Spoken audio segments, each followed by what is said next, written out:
Blue screen आ रही है, एक सेकंड सही हो जाएगा। रुको रुको, एक बार रिफ्रेश कर लो, रिफ्रेश कर लो, हो जाएगा सही। मैं आ गया हूँ क्लास में, आवाज आ रही है ना सबको, मैं दिख रहा हूँ।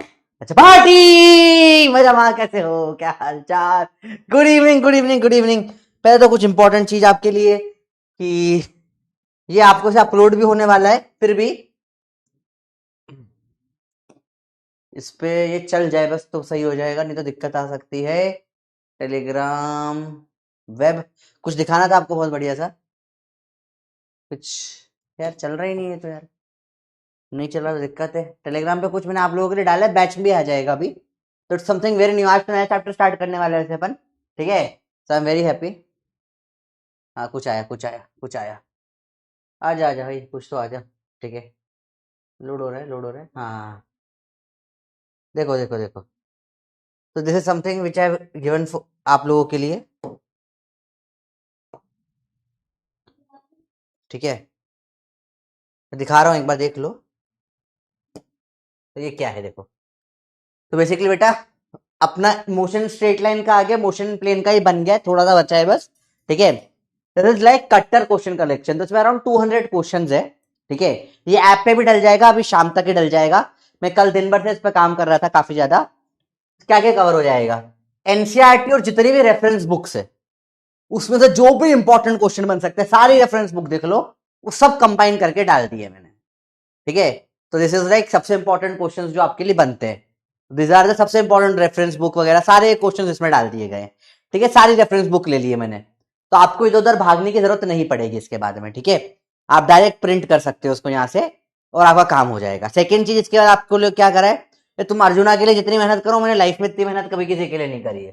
ठीक है, देखो क्योंकि प्रॉब्लम होती है सर, सर हम कौन सी बुक करें, कौन सी मॉड्यूल करें, क्या करें, भयंकर प्रॉब्लम रहती है सब।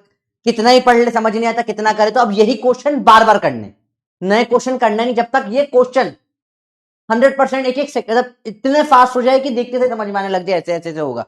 रटना नहीं है, पर इतना फास्ट थिंकिंग हो जाए कि कंसेप्ट बन जाए। तो पहले ये जितने भी रेफरेंस बुक के इंपॉर्टेंट क्वेश्चन होते हैं सारे के सारे लेकर ताकि आपको भागना ना पड़े। अलग अलग देखो बेटा, सॉल्यूशन बनने का प्रैक्टिकली बता रहा हूँ, टाइम नहीं मिला। ये इसको करने में ही मुझे कम से कम एक हफ्ते से ज्यादा लगा था। पहले ये दिया हुआ है कुछ कुछ कर करके, इस बार मैंने सब कुछ मिक्स कर लिया। ठीक है, इन सब के आप डायरेक्ट मतलब कुछ समझ नहीं आता ना, ये सब ऐसे ही कॉपी पेस्ट हो जाएगा ऐसे डायरेक्ट। यहां से कॉपी करो, यहाँ जाओ पेस्ट करो, सॉल्यूशन मिल जाएगा, क्रोम पे मिल जाएगा, या आप चैट जीपीटी यूज करते हो डाल दो, ये सब बहुत फेमस क्वेश्चन है सब बुक्स के, तो इजीली सॉल्यूशन मिल जाएगा कभी कोई प्रॉब्लम हुई तो। ठीक है, ग्रॉक चैट जीपीटी कोई सा भी यूज कर लो, सो इजीली सॉल्यूशन मिल जाएगा। सेकंड आता है एनसीईआरटी एग्जाम्पलर, ये बुक एनसीईआरटी खुद निकालता है। ठीक है, तो एनटीए डायरेक्ट इसे क्वेश्चन उठा के पूछ लेता है, और कुछ इसमें कुछ कुछ लिटरली योद्धा लेवल के भी क्वेश्चन होते हैं, ये वाला क्वेश्चन जो आप लोगों ने भी बहुत कम बच्चों ने सही किया था। तो फिर एनसीईआरटी एग्जाम्पलर के क्वेश्चन है। ठीक है, उसके बाद में एससीवी के बच्चे बोलते हैं सर एससीवी में बड़ी प्रॉब्लम आती है, तो एनसीईआरटी एग्जाम्पलर के तो कम ही क्वेश्चन होते हैं क्योंकि मिक्स होते हैं। ये एससीवी ऑब्जेक्टिव 1 और ऑब्जेक्टिव 2, ये एससीवी के इंपॉर्टेंट क्वेश्चन होते हैं सारे के सारे। सर एससीवी करनी है, एससीवी करनी है, परेशान होते रहते हो ना, एससीवी तुम्हारे लिए। ऑब्जेक्टिव 2 में बेटा मल्टीपल करेक्ट आंसर क्वेश्चन होते रहते हैं, इसमें से एक भी सही हो सकता है, दो तीन चार मतलब मल्टीपल भी सही हो सकते हैं, चारों भी सही हो सकते हैं, तो इनमें दिमाग बहुत लगाना पड़ता है। ठीक है, तो एक बार एससीवी ऑब्जेक्टिव 2 का सॉल्यूशन में बना दूंगा, अगले हफ्ते तक अपडेट कर दूंगा और चीजें भी, एटलीस्ट आंसर आंसर फाइनली लिख दूंगा, उसमें थोड़ा टाइम लगेगा मुझे क्योंकि मोशन प्लेन बनाने में लग गया हूं। ठीक है, तो ये बहुत बढ़िया बढ़िया क्वेश्चन हो जाते हैं। ठीक है, इसके बाद है नीट के सारे पीवाईक्यूज, कहीं भागने की जरूरत नहीं, मैंने बोला सब कुछ इसमें डाल दिए। नीट के पीवाईक्यूज है, जितने भी नीट में आज तक सवाल आए हैं सब डाल दिए गए हैं। ठीक है, नीट के पूरे पीवाईक्यूज हो गए, पुराने जमाने से लेकर नए जमाने तक के सारे पीवाईक्यूज इसमें डल गए। ठीक है, नीट के पीवाईक्यू डल जाते हैं।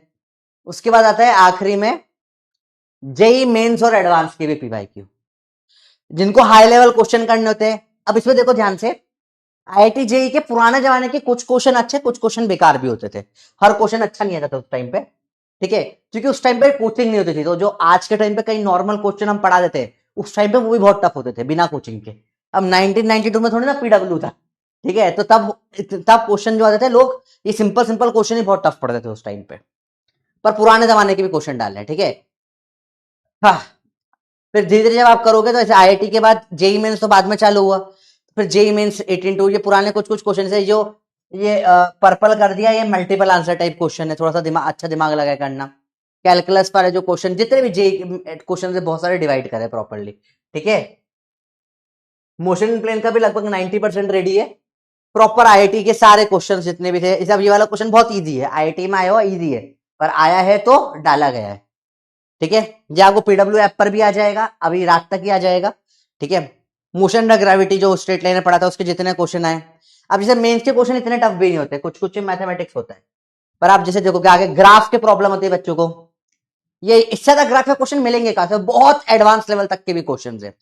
और मेनली आईआईटी जे के क्वेश्चन में आंसर ऑनलाइन भी कई बार नहीं मिलता है ढंग से, तो एटलीस्ट करेक्ट आंसर तो मैंने हर क्वेश्चन के बाद लिख दिया है जेई एडवांस के क्वेश्चनों के बाद, ठीक है, ताकि उस पर ढूंढना ना पड़े। तो सारी चीजें आपके लिए प्रॉपर हो गई है।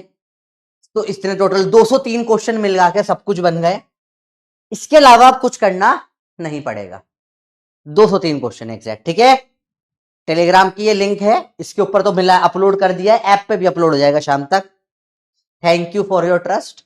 टाइम लगा बनाने में, पर ऐसी चीज बना दी है कि लाइफ में और कभी प्रॉब्लम नहीं आएगी। पीडब्ल्यू ऐप में शाम तक अपलोड हो जाएगा, रात तक अपलोड हो जाएगा। लव यू 3000 प्रोफेसर, ठीक है। योद्धा लेवल का लेक्चर भी बेटा आधा शूट हुआ है, आधा बचा है, इसमें लगा हुआ था, ये खत्म करा मैंने, अब उसके ऊपर का लगूंगा काम में अगला, ठीक है। नेक्स्ट वही है। अब तो बहुत प्रॉब्लम होती थी, तो ये आप लोगों के लिए बहुत सारा काम कर दिया है, ठीक है। हैप्पी हो यार बेटा। आंसर की अब इसमें गूगल कर लेना, ठीक है, इतना कर लेना, गूगल कर लेना आंसर।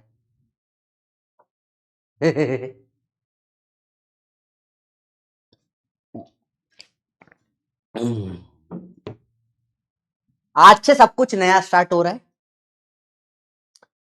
आज से सब कुछ नया स्टार्ट हो रहा है, ठीक है, ठीक है बेटा। बिल्कुल नया चैप्टर स्टार्ट हो रहा है, हम एक नया टॉपिक स्टार्ट कर रहे हैं, हम डायनेमिक स्टार्ट करेंगे, बहुत मजा आएगा, ठीक है। आज से हम लोग वापस से स्ट्रीक 1 से स्टार्ट कर रहे हैं, ठीक है। आज बेसिक लेवल का लेक्चर है, एडवांस लेवल का नहीं है, बेसिक लेवल का लेक्चर है। आज से स्ट्रीक 1 से वापस से स्टार्ट कर रहे हैं हम लोग, ठीक है। अब तक क्योंकि हमने एक मेजर पार्ट हाफ सिलेबस तक का बहुत बड़ा बेस वाला पार्ट, मोशन इन प्लेन तक इज कॉल्ड बेस पार्ट, पूरा हमने वो कर लिया है पूरा अच्छे से। तो हम आज से वापस से स्ट्रीक 1 से स्टार्ट कर रहे हैं, ठीक है, क्लियर है। चलो, तो आज हम पढ़ेंगे बेसिक मैथमेटिक्स, थोड़ा सा जो लगेगा चैप्टर में, थियरी ऑफ फोर्स और सेकेंड लॉ के न्यूमेरिकल्स तक शायद ही पहुंच पाएंगे।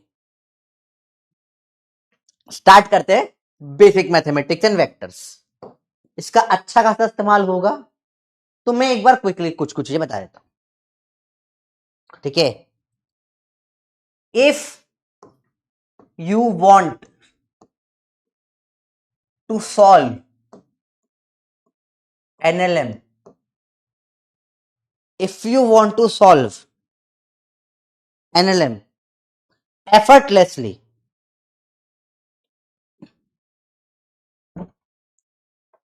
easily, then कुछ टॉपिक्स है। पहला है आपका सिंपल सा टॉपिक, ठीक है, सब देखना, ध्यान से देखना, वेक्टर कंपोनेंट लेना, यह आपको आना चाहिए। सेकंड, वेक्टर का सम करना, यह आपको आना, vector addition and subtraction, vector addition and subtraction. Third, trigonometry.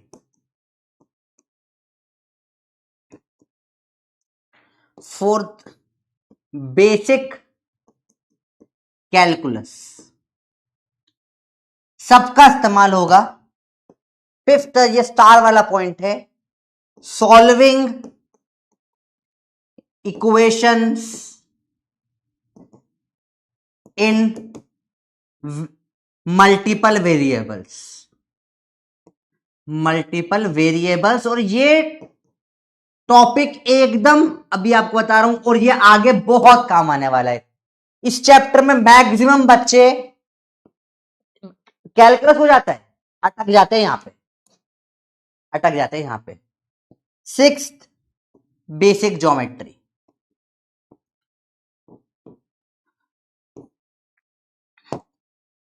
ये चीजें आना जरूरी है, ठीक है, ये चीजें आना जरूरी है। ये आपको आती है तो आपकी स्पीड बढ़ जाएगी। चैप्टर का नाम है एनएलएम बेटा, फुल फॉर्म होता है न्यूटन्स लॉ ऑफ मोशन, ठीक है, लॉज ऑफ मोशन, या शॉर्ट फॉर्म इसका एनएलएम बोलते हैं चैप्टर को, ठीक है। देन ये आपको परफेक्शन से करना है, परफेक्शन। क्या समझ में आई बच्चों बात बताओ, ठीक है। फिफ्थ वाला, पहली बार ये सब अपन अच्छे से कर चुके हैं, ठीक है, ये सब हम कर चुके हैं अच्छे से। इसको मैं एक बार आपको शॉर्ट में सिखा रहा हूं कैसे करते हैं। तो देखो सिंपल इक्वेशन है, मैं सिखा रहा हूं सॉल्विंग इक्वेशंस, ठीक है। जैसे कि मैंने बोला 2x plus Y is equal to 2x plus Y is equal to 10 and x plus Y is equal to 9। Find x and y। Simple सी इक्वेशन, पर इसमें अटक जाता है बच्चा। ऐसी इक्वेशन इस चैप्टर में बार बार हर अगले सवाल में इक्वेशन आ जाती है। इस देखो हर फिजिक्स के चैप्टर का कुछ मैथ्स का कोर बनता है। हाँ बेटा नोट करिए इसको, सिंपल सिंपल चीजें होती है। सॉल्व करने के दो तरीके आपने पढ़ रखे हैं, ऐसे तीन चार होते हैं, एक एलिमिनेशन और एक सब्स्टिट्यूशन। जो आपको अच्छा लगता हो आप उससे सॉल्व कर सकते हैं, ठीक है। चलो मैं देखते कैसे करूंगा। यहां से मैं देखूंगा भैया 2x माइनस 10 आ गया y, ठीक है, 2x माइनस 10 आ गया y, और इसको यहां पुट कर दिया। तो x बराबर x प्लस y की जगह क्या रख देंगे, 2x माइनस 10 बराबर 9। सॉल्व करो, 3x, देखो ना y की वैल्यू 10, सॉरी उल्टा कर दिया मैंने, 10 माइनस 2x आ रहा है, इधर जाएगा ना 2x, y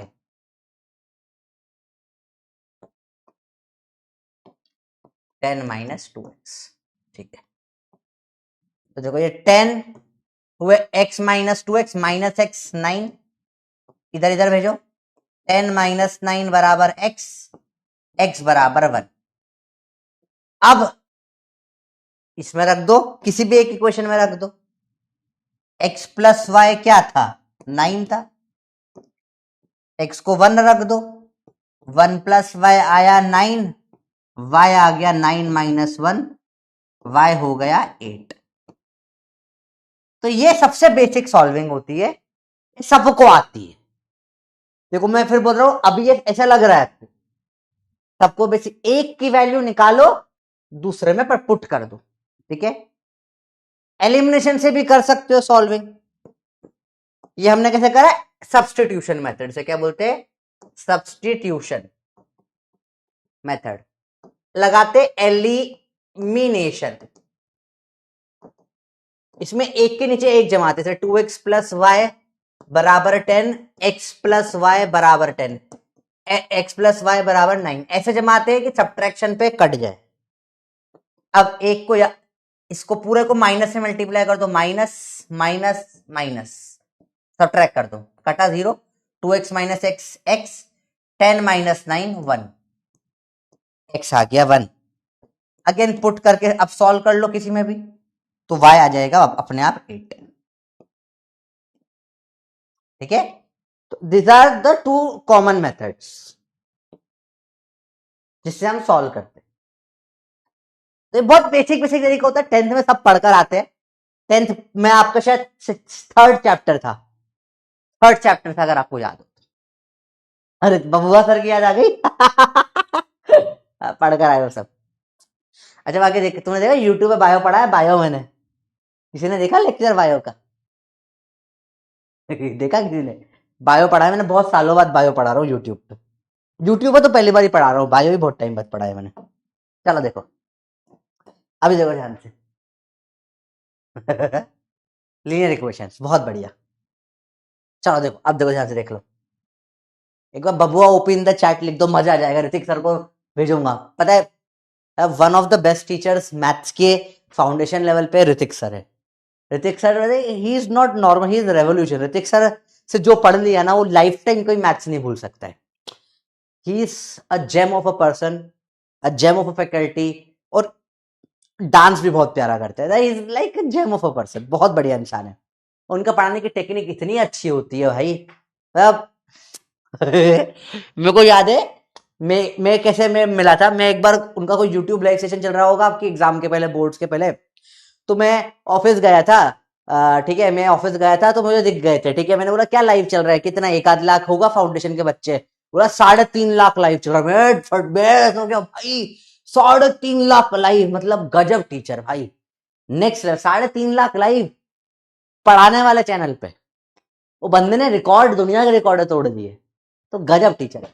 आओ देखो जरा, आपको सवाल कैसे आएंगे, आपको ऐसा आएगा T1 प्लस T2 बराबर 100। T1 is √3 times of T2। Solve. या T1 अभी सिंपल ले लेते हैं, 4 टाइम्स ऑफ T2। बताओ, सॉल्व करो T1 T2, बताओ। सिंपल सवाल, ठीक है। चलो चलो चलो, देखो कोई दिक्कत नहीं। बच्चे बोले बॉट अटैक था, चलो बॉट अटैक हुआ तो भी 1-1.5 लाख तो उसके बिना भी लाइव थे ना। बॉट कितना ही लगा देगा आदमी, पैसा लगता है बॉट लगाने का भी। ठीक है, देखो इधर। आओ। अरे कैसे बुलाऊं अभी। मैं ऑफिस में थोड़ी ना, उठा घर पर हूँ। बस वो भोपाल में रहते हैं ना।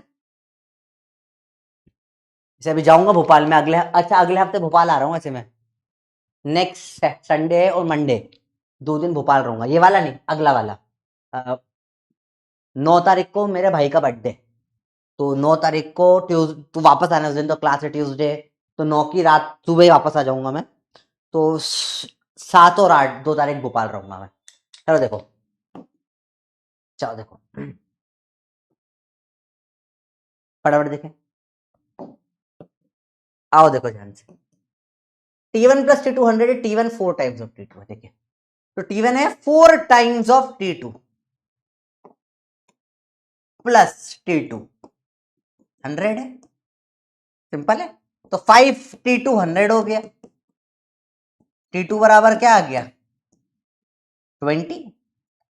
और T1 क्या हाल है, 4 टाइम्स ऑफ T2। T1 आ गया 4 टाइम्स ऑफ 20, आ जाएगा 80। अब देखो और मस्त चीजें। T1 plus T2 plus T3 है 100। T1 is equal to 4 times of T2 तो है ही सही, पर जो T2 है वो 2 टाइम्स ऑफ T3 भी है। बताओ T1 T2 T3 कितना है। अब ये 2 वेरिएबल की जगह 3 वेरिएबल्स में हो गई। आया बेटा, 2 की जगह 3 वेरिएबल में हो गई। बताओ बेटा, क्लियर है।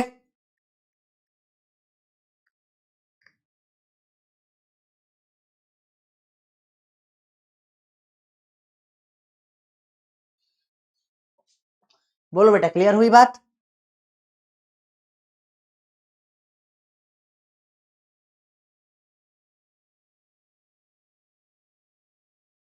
नेटवर्क में नहीं है उनका फोन।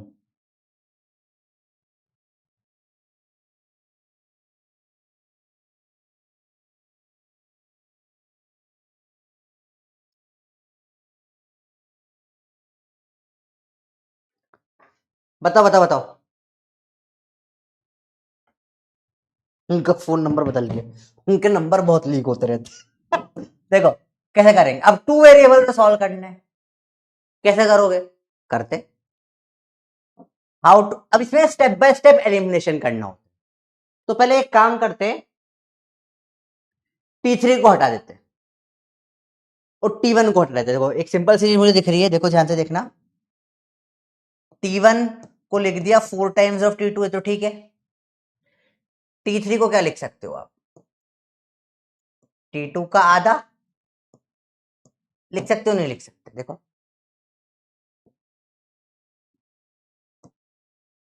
यहां T1 रख दो, T3 भी रख दो।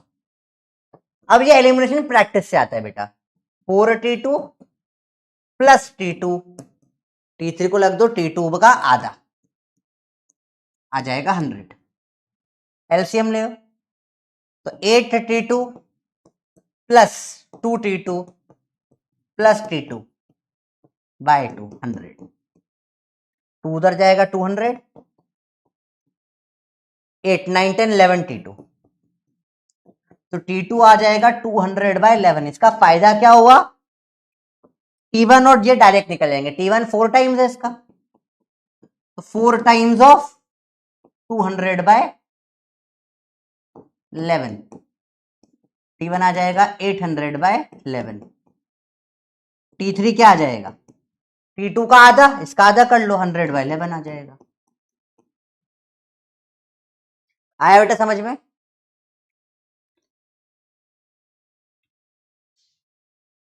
आया समझ में बेटा? आया बेटा समझ में? बताओ बताओ बताओ।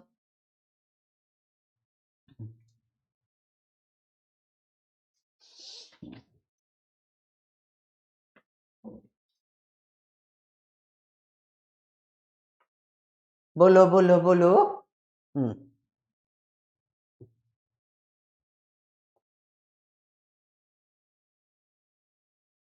ये भी ज्यादा मुश्किल मुश्किल नहीं, आसान आसान चीज है।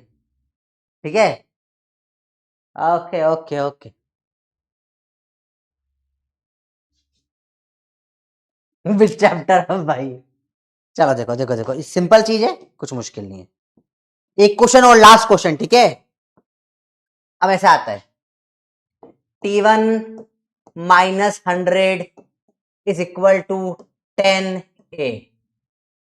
50 minus T2 is equal to 5A minus T1, या T रख दो बस, एक ही है ना, टी।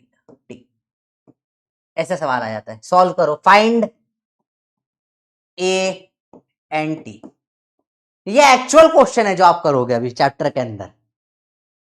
तो ऐसे सवाल आते हैं and you have to find T कितना होगा, ये कितना होगा, सब निकालना पड़ता है बेटा। ठीक है, तो लेट्स हैव अ पोल। एक पोल कर लेते हैं, ठीक है?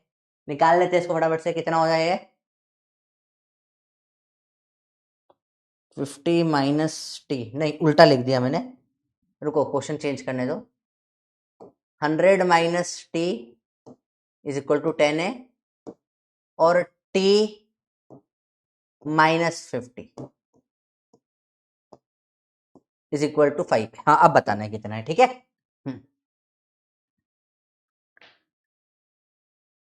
अब बताना है कितना है। एलिमिनेशन से बहुत फास्ट हो रहा है, ठीक है? तो आपका ऑप्शन है A B C D। आपको बताना है ए कितना है, क्या बताना है आपको? ए कितना है? ए है 5, ए आया है 10, ए आएगा 15 या नन? 30 सेकेंड बताइए। तो जिसको ये एलिमिनेशन नहीं आता, ये सब्स्टिट्यूशन नहीं आता, वो अटक जाएगा, बहुत बुरा अटकेगा।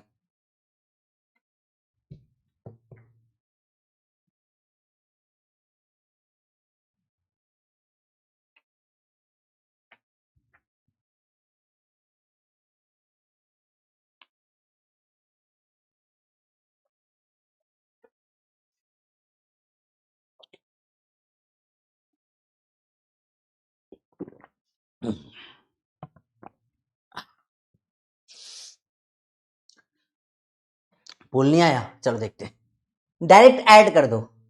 100 माइनस 50 50, टी कट जाएगा।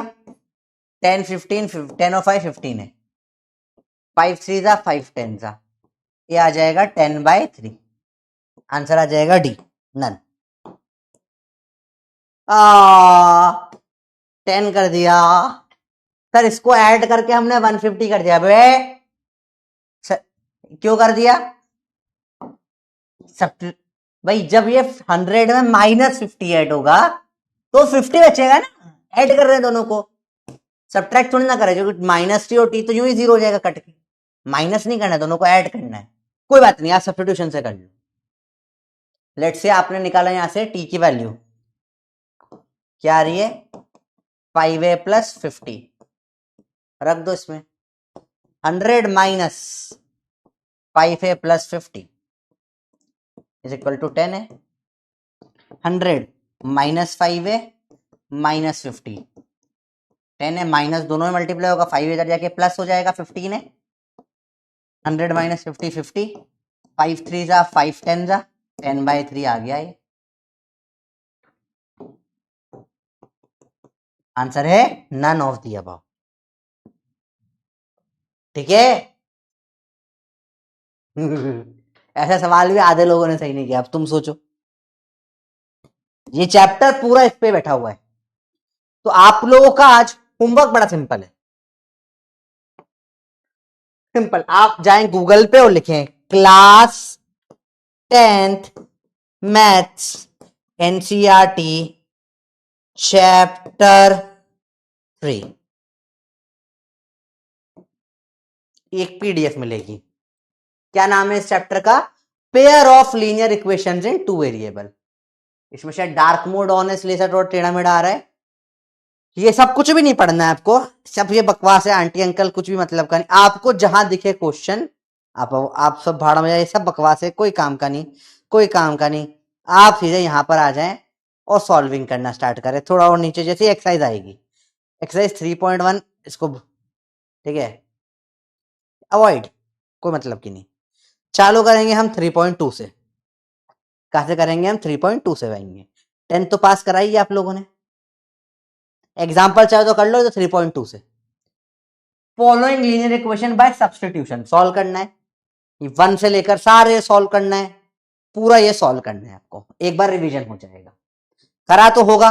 फिर आगे आगे की एक्सरसाइजेस भी सॉल्व करनी है, एक्सरसाइज और एग्जाम्पल कर लो, पर सेकंड वाले से, स्टार्टिंग वाले और ग्राफ वाफ वाले छोड़ दो, ठीक है, वो कोई काम के नहीं आएंगे, अभी आगे आएंगे काम में, इधर नहीं आएंगे, ठीक है। चलो होमवर्क समझ में आ गया, ठीक है, होमवर्क समझ में आया सबको? क्लास 10th मैथ्स चैप्टर 3 कर आएंगे सब लोग, वरना बहुत बुरा अटकोगे इस चैप्टर में, अभी से बता दिया मैंने, ठीक है। चलो स्टार्ट करते हैं चैप्टर का थियरी ऑफ फोर्स। चलो समझते थियरी ऑफ फोर्स क्या होता है, ठीक है। स्टार्टिंग करेंगे अपन, जो टॉपिक चालू कर रहे हैं आज से, ये मैकेनिक्स का एक पार्ट हमने ऑलरेडी पढ़ लिया। मैकेनिक्स का पहला पार्ट जो हम पढ़ते हैं वो होता है काइनेमेटिक्स, जो हमने पूरा पढ़ लिया है।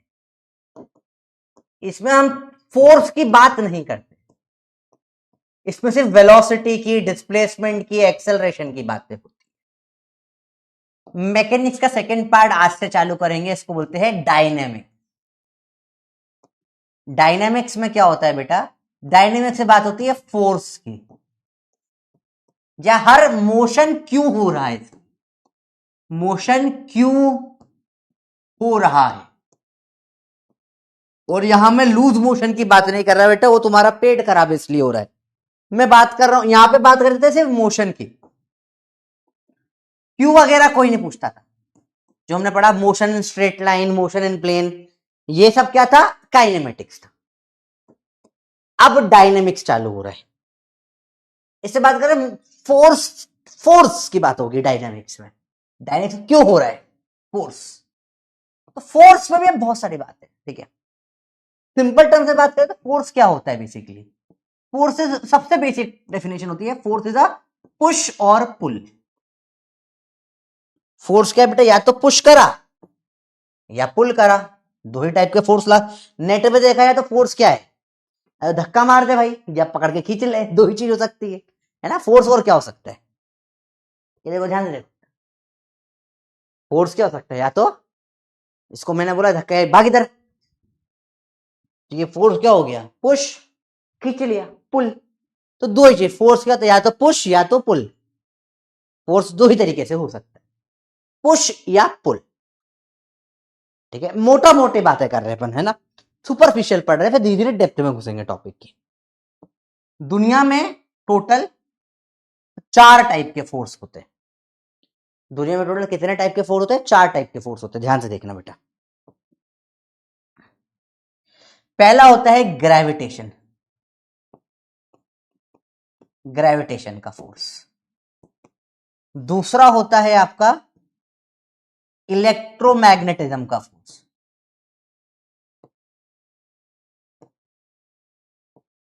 तीसरा होता है आपका वीक न्यूक्लियर फोर्स। और चौथा होता है स्ट्रॉन्ग न्यूक्लियर फोर्स। दुनिया में सिर्फ 4, हाँ बेटा पूरा नोट करना है, नहीं ये थियरी है पूरे फोर्स की बेटा, है ना, दिस इज द थियरी। दुनिया में कितने 4 टाइप के फोर्स आते हैं, बचे हुए सारे फोर्स इन 4 का ही इन चारों में से किसी एक में आते हैं।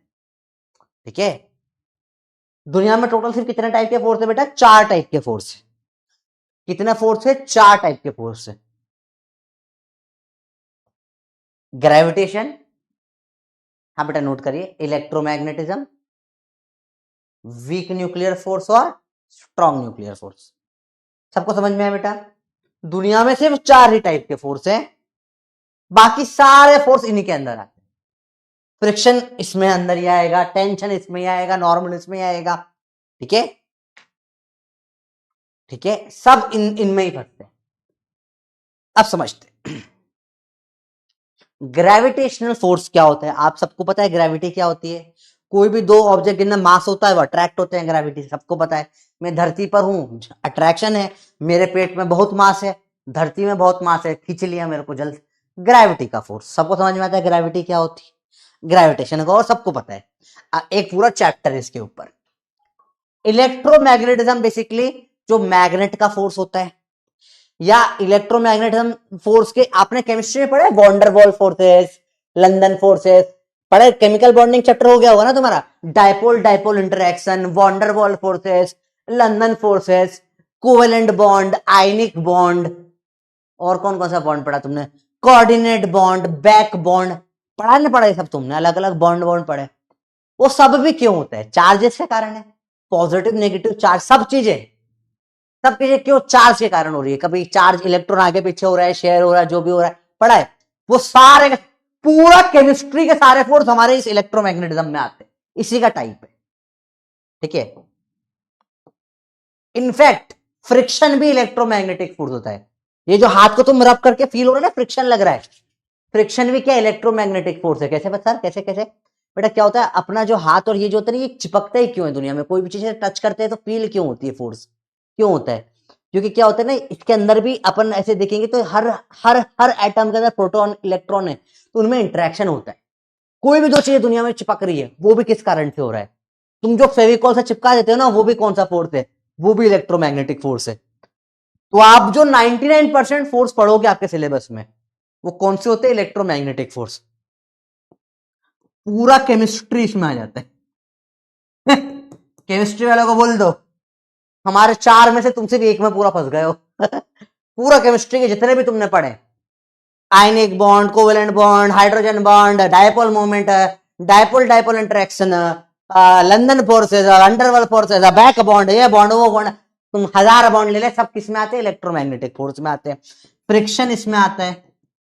फिर हम पढ़ेंगे रस्सी में जो टेंशन होती है, इसमें आती है। स्प्रिंग स्प्रिंग होती है ना, उसके अंदर जो फोर्स होता है वो भी इसमें आता है। और नॉर्मल भी फोर्स होता है, इसमें ही आता है, रिएक्शन, और बहुत सारे, लगभग लगभग 99 पर। अगर आप ग्रेविटी को हटा दो और न्यूक्लियर को हटा दो तो यही बचता है। ग्रेविटी समझ में आता है हमको, तो आपके सिलेबस के 90% जो आप सिलेबस पढ़ोगे वो इसमें ही आ जाएगा। ठीक है, इलेक्ट्रोमैग्नेटिक फोर्सेस में।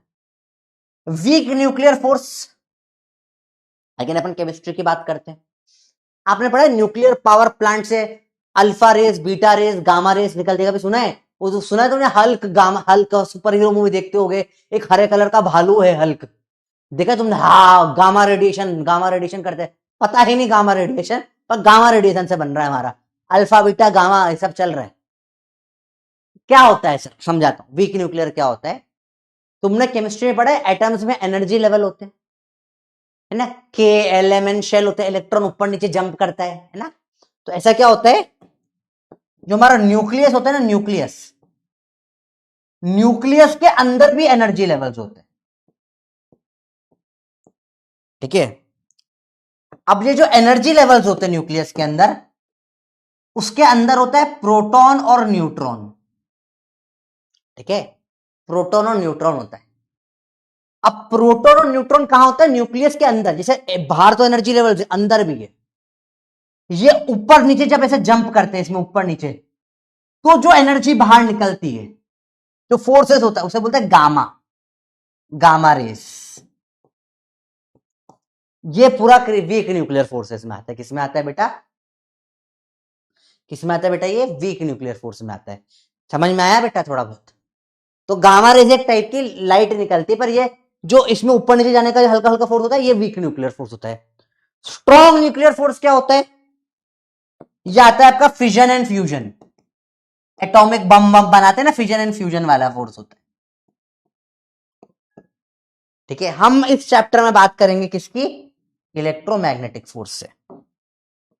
एक चीज फर्स्ट चैप्टर में लिखी एनसीईआरटी में, ग्रांड यूनिफाइड थियरी। साइंटिस्ट कई सालों से कोशिश कर रहे हैं कि हम इन चारों फोर्सेस को कोई एक इक्वेशन से समझा दे। ये चार फोर्सेस, चारों के सेपरेट लॉज होते हैं। जैसे अभी इस चैप्टर में अपन मेनली इलेक्ट्रोमैग्नेटिक के भी कुछ स्पेसिफिक फोर्सेस के लॉज पढ़ेंगे, ठीक है। न्यूक्लियर में सारे लॉज बदल जाते हैं, ग्रेविटी में अलग ही लॉ होते हैं। तो ये चार टाइप के फोर्स चार अलग अलग टाइप के लॉज फॉलो करते हैं। इतना फिजिक्स हमको समझ में आया है। हम कई सालों से कोशिश कर रहे हैं, आइंस्टाइन के टाइम से कोशिश कर रहे हैं बनाने के लिए ग्रांड यूनिफाइड थियरी, कि हमको एक ऐसी इक्वेशन बना दे जो पूरे चारों फोर्सेस को समझा दे। अभी सबके अलग अलग इक्वेशन चलती है, आपने पढ़ा होगा G(m1m2/r²), इधर वो कूलम लॉ पढ़ा होगा आपने, K(q1q2/r²), इसके भी अलग अलग लॉस की इक्वेशन चलती है जो औकात के बाहर है अभी सिर्फ, ठीक है। तो अपन कई सालों से कोशिश कर रहे हैं कि हम एक सिंगल बना दें, एक इक्वेशन ऐसी बना दें जो दुनिया के सारे फोर्स समझा दे। तो बता, समझो अगर वो बन गई तो that will be a single equation two define the entire universe, जिसने चारों फोर्स समझा दिया, पूरा यूनिवर्स ही समझा दिया। हम सालों से इसमें लगे पड़े, हम अब तक कहां तक पहुंच पाए, हम अभी तक कई सालों से अब तक इन दोनों को मिला चुके हैं। हमने बना दिया है इलेक्ट्रोवीक फोर्स। ये सब बेटा आपको फर्स्ट चैप्टर में मिलेगा फिजिकल वर्ल्ड में, एनसीईआरटी में। इलेक्ट्रोवीक फोर्स हम बना चुके, किन दो से मिलकर बनता है, इलेक्ट्रोमैग्नेटिक और वीक न्यूक्लियर से। तो ये मिलकर बनता है इलेक्ट्रोमैग्नेटिक, इन दोनों को हमने मिला दी, इतना ही हम अचीव कर पाए अब तक, प्लस वीक न्यूक्लियर। इससे आगे हम बढ़ नहीं पाए अब तक, ये भी बहुत बड़ा अचीवमेंट। आप क्यों नहीं बना लेते बेटा, इतना बना लेता तो फिर बात ही क्या होती इतना दिमाग ना है मेरे पास, ठीक है भाई। बात समझ में आई, समझ में आया बेटा, पूरा क्लियर है। तो अपन यहां तक पहुंच चुके हैं।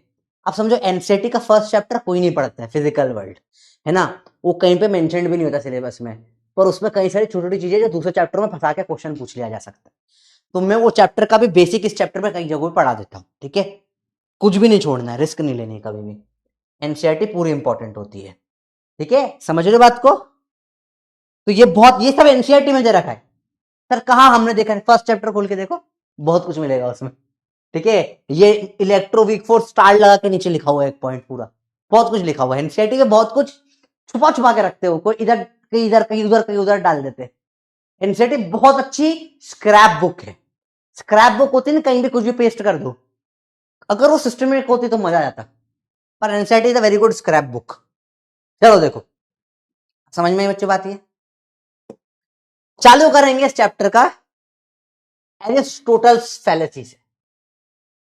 Aristotle's fallacy. पूरी शुरुआत होती है अरिस्टोटल या प्यार से अरिस्टोटले, तोतले जी की फैलेसी थी। उन्होंने बोला क्या, external force is required to keep object in motion. किसी को भी चलाने के लिए, नोट करना है बेटा, देखो एनसीईआरटी में लिखा हुई चीजें आपको ये लेक्चर्स में नहीं मिलेगी जनरली, पर एनसीईआरटी बहुत इंपॉर्टेंट किताब है, सब देखते हुए चलना है। नोट करिए बेटा, डायरेक्ट सवाल फंस जाएगा। या एक्सटर्नल फोर्स चाहिए ऑब्जेक्ट को मोशन में रखने के लिए। क्या बोला बेटा? तोतले जी क्या बोला? अरिस्टोतले जी क्या बोलकर गए? अरिस्टोतले जी ने बोला, अब तोतले जी ऐसे तोतले नहीं थे, हम मजाक में बोल रहे हैं, नाम अरिस्टोटल है उनका, पर अरिस्टोतले जी बोला था external force it required to keep an object in motion. किसने बोला? अरिस्टोतले जी ने बोला। ठीक है, तो सॉरी माफ करना अरिस्टोटल जी। ठीक है, अब देखो, हाँ ये आपको हर जगह दिखेंगे भैया, ये आपको ये है ना, उसमें बहुत मतलब पता नहीं लगता कितने फोकट आते थे फिलोसोफर, ये आज बहुत जनों के बाप है, ये बहुत सारे फील्डों के बाप बन के बैठे हैं। ठीक है, तो उन्होंने क्या बोला था भैया, अगर धक्का मारोगे तो चलेगा, ये रॉन्ग था, दिस वॉज रॉन्ग, पर उन्होंने बोला था। ठीक है, Aristotle based this conclusion on his observation of practical situation, later disprove हो गया था by Newton's law of motion, और बहुत चलो था इसको डिस्प्रूव कर दिया गया था। यह आपका एनसीईआरटी का है, पेज नंबर 50 पे डाल रखा है, an external force is required to keep a body in motion, ये बोल के गए थे। ठीक है, बहुत बढ़िया। सवाल आपके लिए डायरेक्ट एनसीईआरटी बेस्ड सवाल, सिर्फ 45 सेकेंड्स पढ़ो और जवाब दो। क्या बोल के गए थे? अब गलत थे। Which of the following is correct according to Aristotle ji, बताइए। बताओ।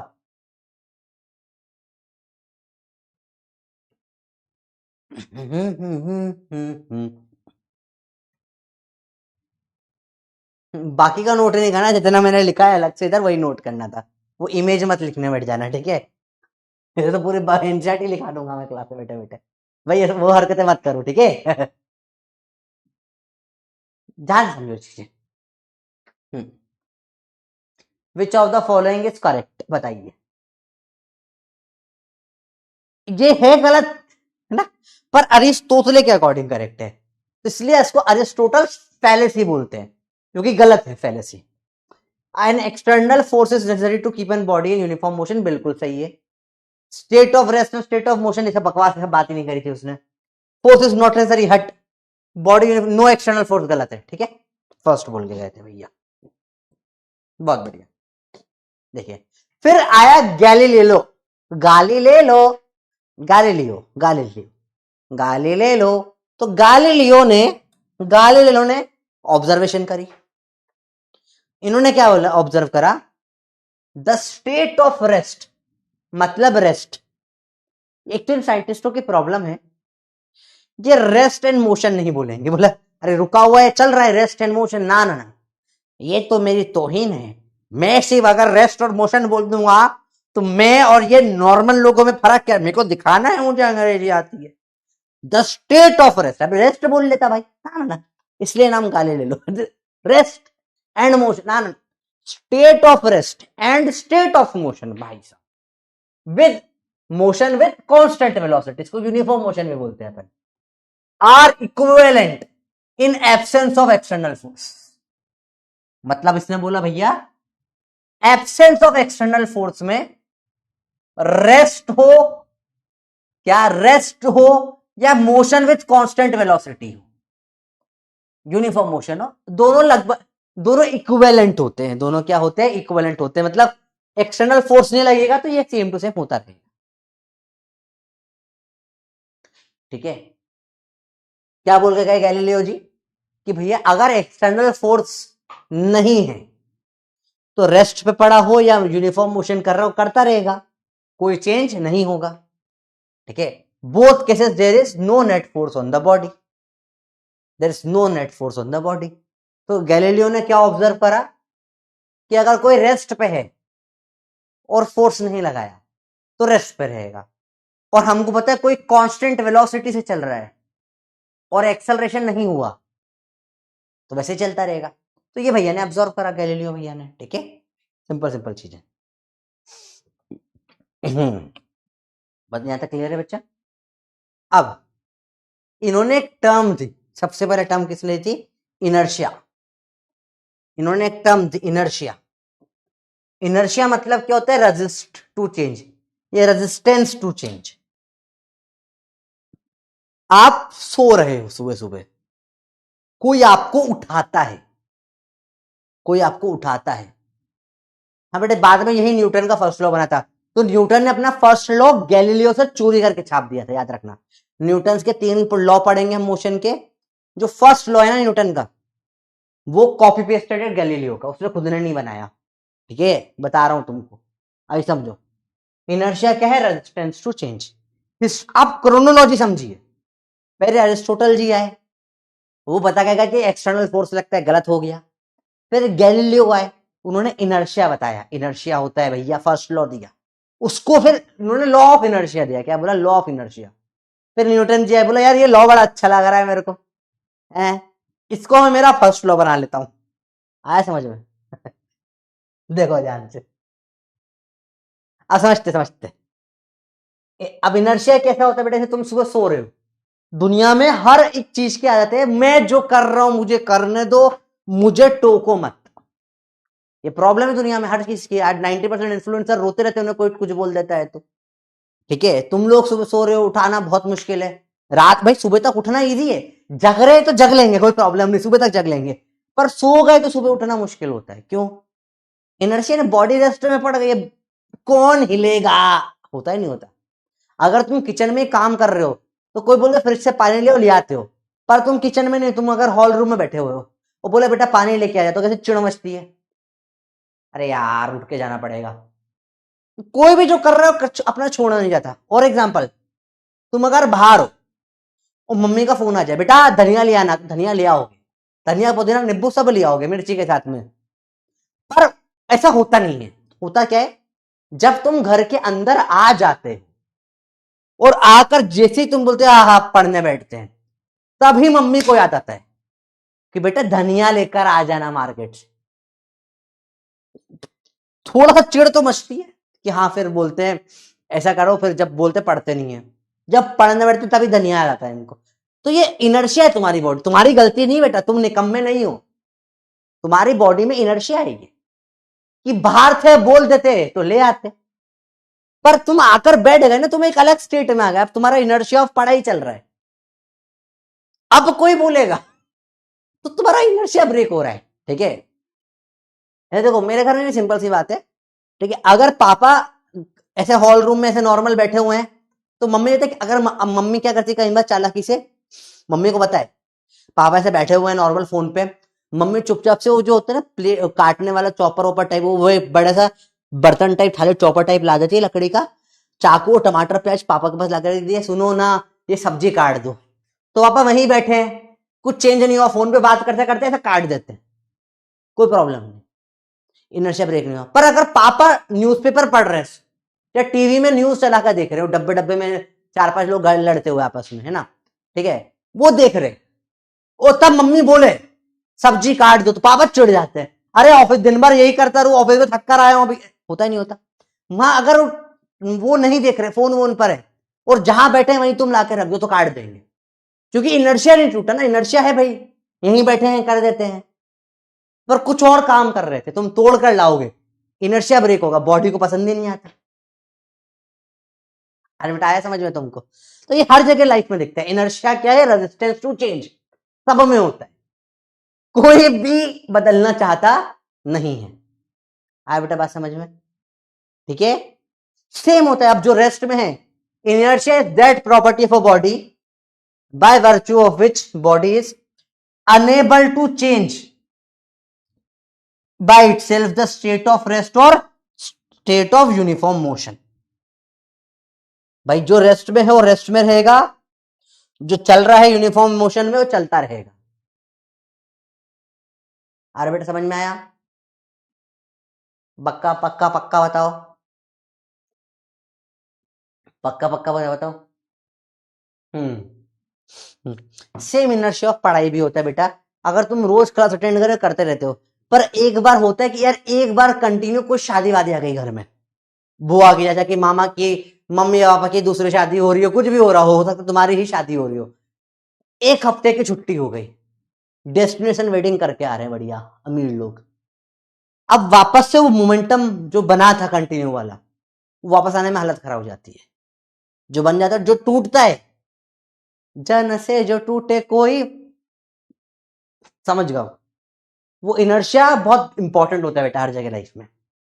चलो देखिए, the term inertia was first use by, बताइए किसने इनर्शिया सबसे पहले इस्तेमाल करा था, बताओ। हम्म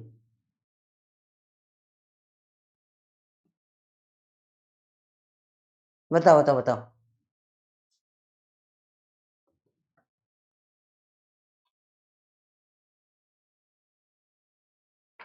क्या है, किसने यूज किया था बताओ।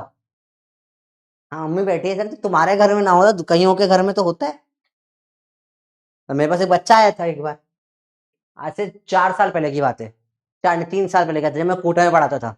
तो एक बहुत अच्छा पढ़ने वाला बच्चा था, बच्ची थी, वो एक हफ्ते की छुट्टी में चली गई थी।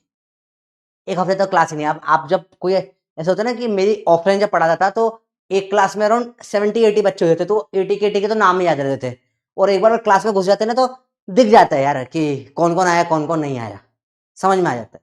ठीक है, क्योंकि आदत हो जाती है ना इतने बात करने की कि हाँ बता इसका आंसर तू दे तू दे तू दे, सबको सबको जानने लग जाते हो आप। ऑफलाइन में तो बहुत इजीली होता है। तो एक बच्ची नहीं आ रही थी कंटिन्यू, ठीक है, एक हफ्ता हो गया था। तो मैंने बोला भाई, फिर मैंने फोन लगवाया नंबर निकाल के कि भाई ये क्यों नहीं आ रही, बात करो इससे। अच्छी पढ़ने वाली बच्ची है, टेस्ट में भी बढ़िया नंबर आ रहे हैं, क्यों नहीं आ रही, गायब क्यों हो गई, एक हफ्ते से नहीं आ रही। भाई हो सकता है पढ़ाना नहीं जम रहा हो, बता दे भाई, दूसरा टीचर मतलब क्लास शिफ्ट करवा देंगे, कुछ भी हो देख लेंगे। तो फोन लगाया, तो बोला क्यों नहीं आ रहा, तो बोला उसकी मम्मी की दूसरी शादी थी। बोला "तो मम्मी की शादी में तो जाना पड़ेगा, मैं भी अब मना कैसे करूं कि मत करो टेंट शादी, आ जाओ। कोई और चाचा बुआ हुआ की शादी होती तो मैं बोल भी देता मत करो, आ जाओ पढ़ो चुपचाप बैठ के, अगले साल बहुत टाइम मिलेगा तुमको सब करने वरने का, बाद में गिफ्ट दे आना। अब मम्मी की दूसरी शादी का कैसे मना कर सकते हैं आदमी भी, मतलब चलो ठीक है फिर, कुछ नहीं कर सकते, ऐसा हो जाता है तो। चलो देखो, बहुत बढ़िया, शाबाश। अब inertia is property of a body by virtue of which the body is unable to change by itself the state of, सही है, स्टेट ऑफ ये भी सही है, दोनों के दोनों। सबसे सही क्या होगा जब दोनों दे रखे, रेस्ट और यूनिफॉर्म मोशन दोनों चेंज नहीं कर पा रहा, तो ये नोट करने की कोई जरूरत नहीं है, ठीक है, आपने ये लिख लिया ये बहुत है इसके साथ। अब इसके ऊपर बहुत सारे क्वेश्चन बनते हैं, रेडी हो, ठीक है, आओ देखो ध्यान से। A rider on horse falls on horse back, घोड़े के ऊपर, हॉर्स बैक मतलब घोड़े के पीछे नहीं, घोड़े के ऊपर, घोड़े की ऐसा होता है ना तो पीठ ऐसी होती है, तो हॉर्स बैक है ना घोड़े के ऊपर। तो a rider on horse back falls when horse start running all of a sudden, बताओ। तो यह घोड़ा है,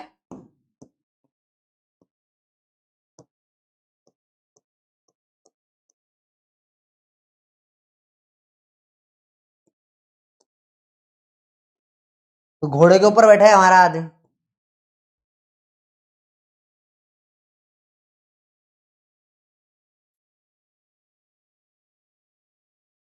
ठीक है, जैसे ही घोड़ा झट से आगे बढ़ेगा,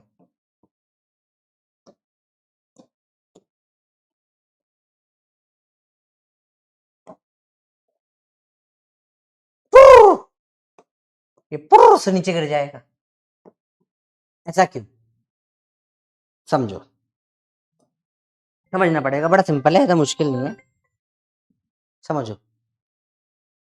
हम्म, ऐसा क्यों होगा, इनफैक्ट बस बस में भी, बाइक में भी होता है, बहुत तेज चढ़ाता है तो पीछे अपने आप हो जाते हैं बाइक में, या कार वार में भी मूवी में देखा होगा, रेसेस कवर करते हैं, फट से एक्सेलरेटर मारते हैं फास्ट एंड फ्यूरियस में, पुर्र से पीछे हो जाते हैं, ऐसे गाड़ी पुर्र से आगे बढ़ती है, आप अपने आप पीछे हो जाते हैं।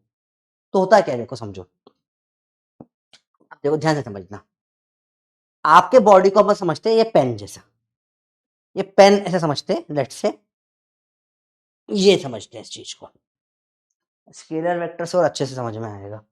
और देखो ध्यान से, लेट से चलो मैं स्केलर को ही उठा लाता हूँ, स्केलर वेक्टर कोई मिल जाए तो उससे बहुत बढ़िया समझ में आ जाएगा आपको।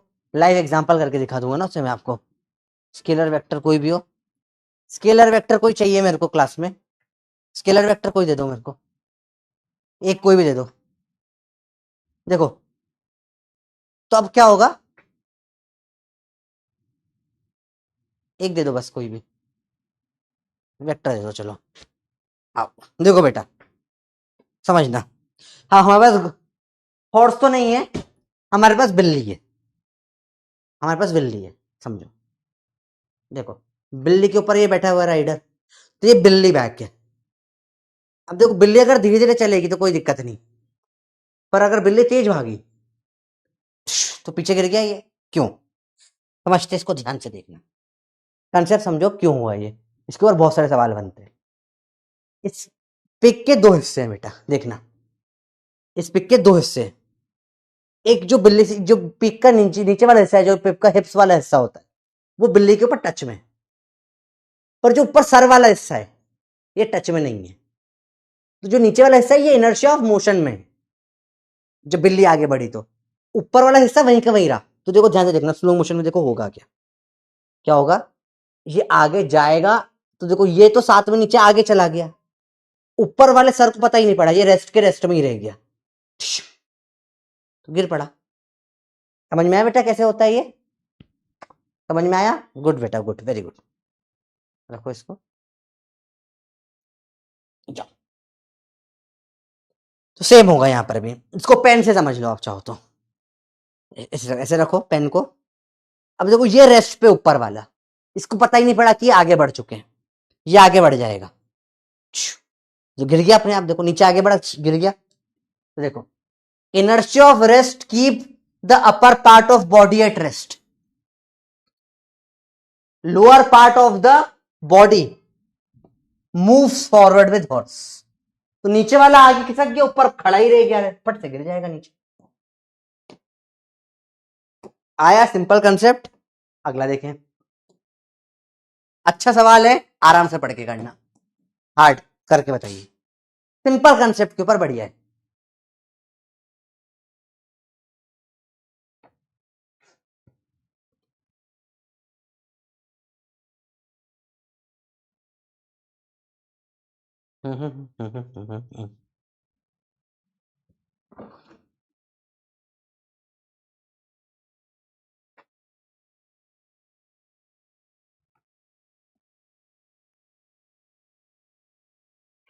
अच्छा क्वेश्चन है काफी।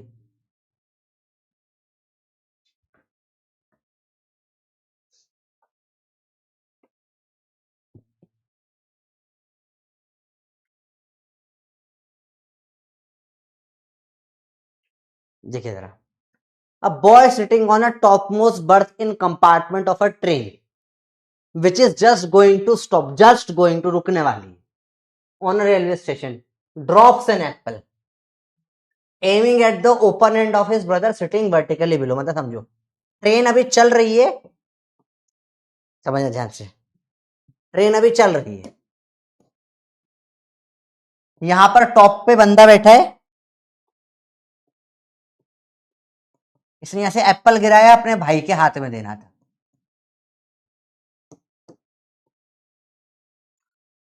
ठीक है समझ में आया? अब देखो ध्यान से, अभी ये चल रही है, ठीक है, साथ में एप्पल भी चल रहा है, साथ में एप्पल भी चल रहा है, क्योंकि दो सब साथ में चल रहे हैं। अब इसके बाद देखें, ये इतना सवाल हुआ, ठीक है भैया, ठीक है, द एप्पल विल, अब ये क्या, जस्ट गोइंग टू स्टॉप है, मतलब जैसे इसने एप्पल गिराया क्या हो गया, एप्पल को हवा में जब था, ये तो मोशन कर रहा था नॉर्मली, ऐसे आगे जा रहा था पूरा का पूरा, समझो वो क्या रहा था, ये सब ऐसे आगे जा रहे थे, सब ऐसे आगे जा रहे थे, ये सब तो रुक गए, एप्पल नहीं रुक पाया, हवा में था, उसे क्या पता था रुक गए, स्टॉप हो गए, उसको वो तो अभी भी आगे जाता गएगा था कि इधर चला जाएगा। तो वो एप्पल जो सीधा गिर रहा था वो अभी भी आगे जाता जाएगा, ट्रेन पूरी आगे जा रही है। एप्पल जब हवा में है तो ट्रेन रुक गई, तो ये सब रेस्ट पे आ गए, ये अभी भी आगे जाता रहा, तो जो एप्पल यहां का इस तरफ चला गया। Precisely on the hand of brother गलत है, slightly away from the hand of the brother in direction of motion of train, motion of train की तरफ जाएगा, शायद हो सकता है। Slightly away from the hand of his brother in direction opposite to direction of motion of train, बिल्कुल गलत है ये। किस तरफ गया, जिस तरफ ट्रेन चल रही थी ये रुक गया, ये रुक गया, पर ये तो चलता रहा, उसी तरफ जाएगा ना, उस तरफ और जाके सर पे टूक जाएगा उसके। तो इसका आंसर क्या होगा, सेकंड। आंसर क्या होगा, सेकंड। बन गए, मैं अभी कंसेप्ट समझाया था तुमको। तो it is very simple concept, पर सिंपल कंसेप्ट में भी अच्छे अच्छे सवाल बन जाते हैं, है ना। बन गए बंदर, हो गया ब्लेंडर, बन गए बंदर, चलो कोई बात नहीं। कोई दिक्कत नहीं। There are two bodies A and B of same mass, same mass। यहां नोट करना बेटा, इस क्वेश्चन को नोट कर लो, नोट करना। सेम मास मतलब सेम इनर्शिया, ठीक है। इनर्शिया प्रोपोर्शन होता है मास से, जिसका मास सेम उसका इनर्शिया भी सेम, ठीक है। A is at rest, B is undergoing uniform motion, which is correct statement। तो A और B का इनर्शिया बराबर होगा, क्यों, क्योंकि सेम मास, ठीक है। जिसका मास सेम उसका इनर्शिया भी सेम होता है। इजी है, कुछ कुछ कुछ कुछ।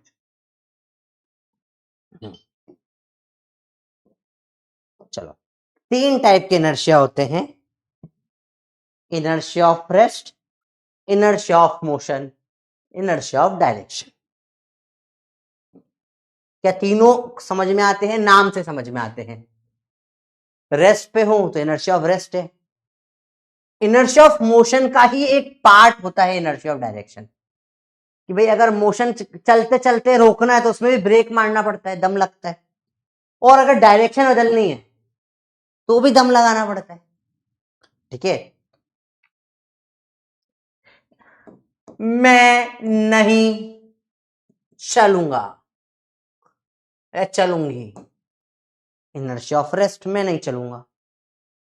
मैं नहीं रुकूंगा, मेरे को चलने दो मेरे हाल पर, रुकूंगा नहीं मैं, इनर्शिया ऑफ मोशन है।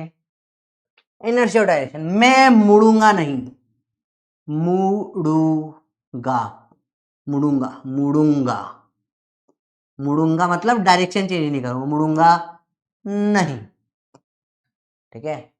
मैं नहीं मुड़ूंगा, जो चाहे लिख दो। आया बेटा। तो मोशन का ही एक पार्ट है डायरेक्शन भी, एक तरीके से देखे तो। आ रहा था, देखो बेटा, मुड़ूंगा ही नहीं मैं, क्या कर लोगे। आया बेटा, मुड़ूंगा, मुड़ूंगा, मुड़ना बोलते हैं ना, चेंज करना डायरेक्शन को हिंदी में मुड़ना बोलते हैं। तो मैं मुड़ूंगा नहीं, I will not change my direction, I will not change, I will not stop, I will not move, I will not change my direction. Clear है बात। मैं झुकेगा नहीं, वो होगा पुष्पा, इनर्शिया ऑफ पुष्पा, मैं झुकेगा नहीं। उसमें बेसिकली वो इनर्शिया ऑफ रेस्ट था बेटा।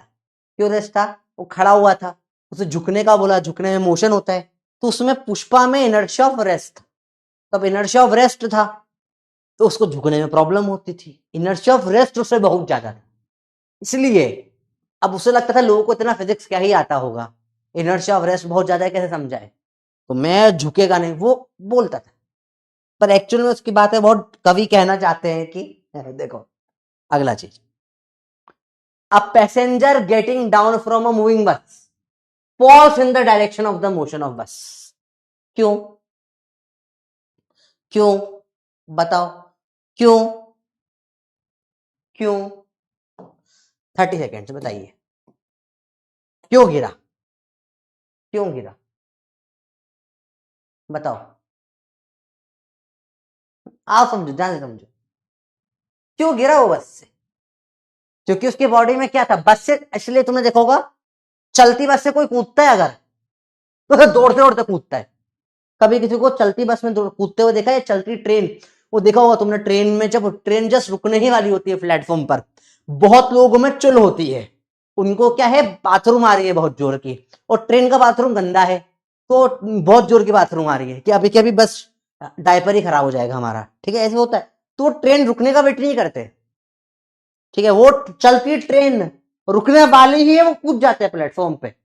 अब प्लेटफॉर्म पे से कूदे तो ऐसे कूदे तो मुंह के बल गिरेंगे, तो कूद के दौड़ते रहते हैं, धीरे धीरे स्पीड स्लो करते हैं। ये नोट तुमने कभी ये देखा है या नहीं देखा है? कभी ना कभी देखा होगा तुम, है ना, ठीक है, होता है, होता है, वो उनकी गलती नहीं बेटा, दे वांट्स, मतलब they are very hygienic people, very manners.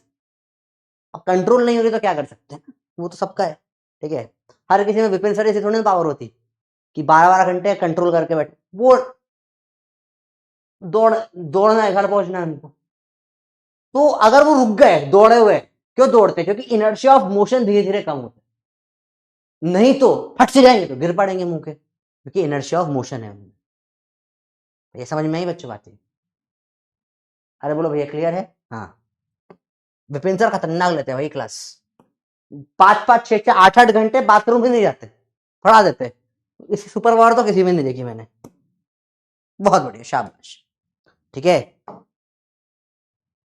When a speeding bus suddenly stop, passenger are thrown forward because, बताओ क्यों? बताओ क्यों? बताओ बताओ बताओ बताओ बताओ, ऐसा क्यों होगा? बोलो बोलो बोलो।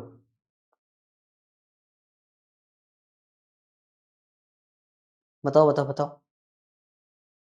हम्म, क्यों ऐसा होगा? स्पीडिंग बस स्टॉप्स, फट से रुक गई, तो नीचे से तो रुक गई, ऊपर से जाके ठुक गई, क्योंकि ऊपर वाला तो अभी मोशन में ही है, upper body continues to be in state of motion, नीचे वाली रेस्ट में आ गई, ठीक है। तो अभी आपका होमवर्क है सवाल, ये क्वेश्चन स्कूल में आता है, give reason why, give reason why, तो क्लास का नोट कर लेना, सिर्फ ये question and correct answer note करना, बच्चों नोट मत करना, ठीक है। स्कूल में सवाल, सारे सवाल जो भी आपको पढ़ा रहा हूं ना, इन सब में से एक सवाल पक्का ही आता है, गिव रीजन वाई करके, ठीक है। अब देखो, समझो, आप समझते हैं, ध्यान से देखना बेटा। फोर्स,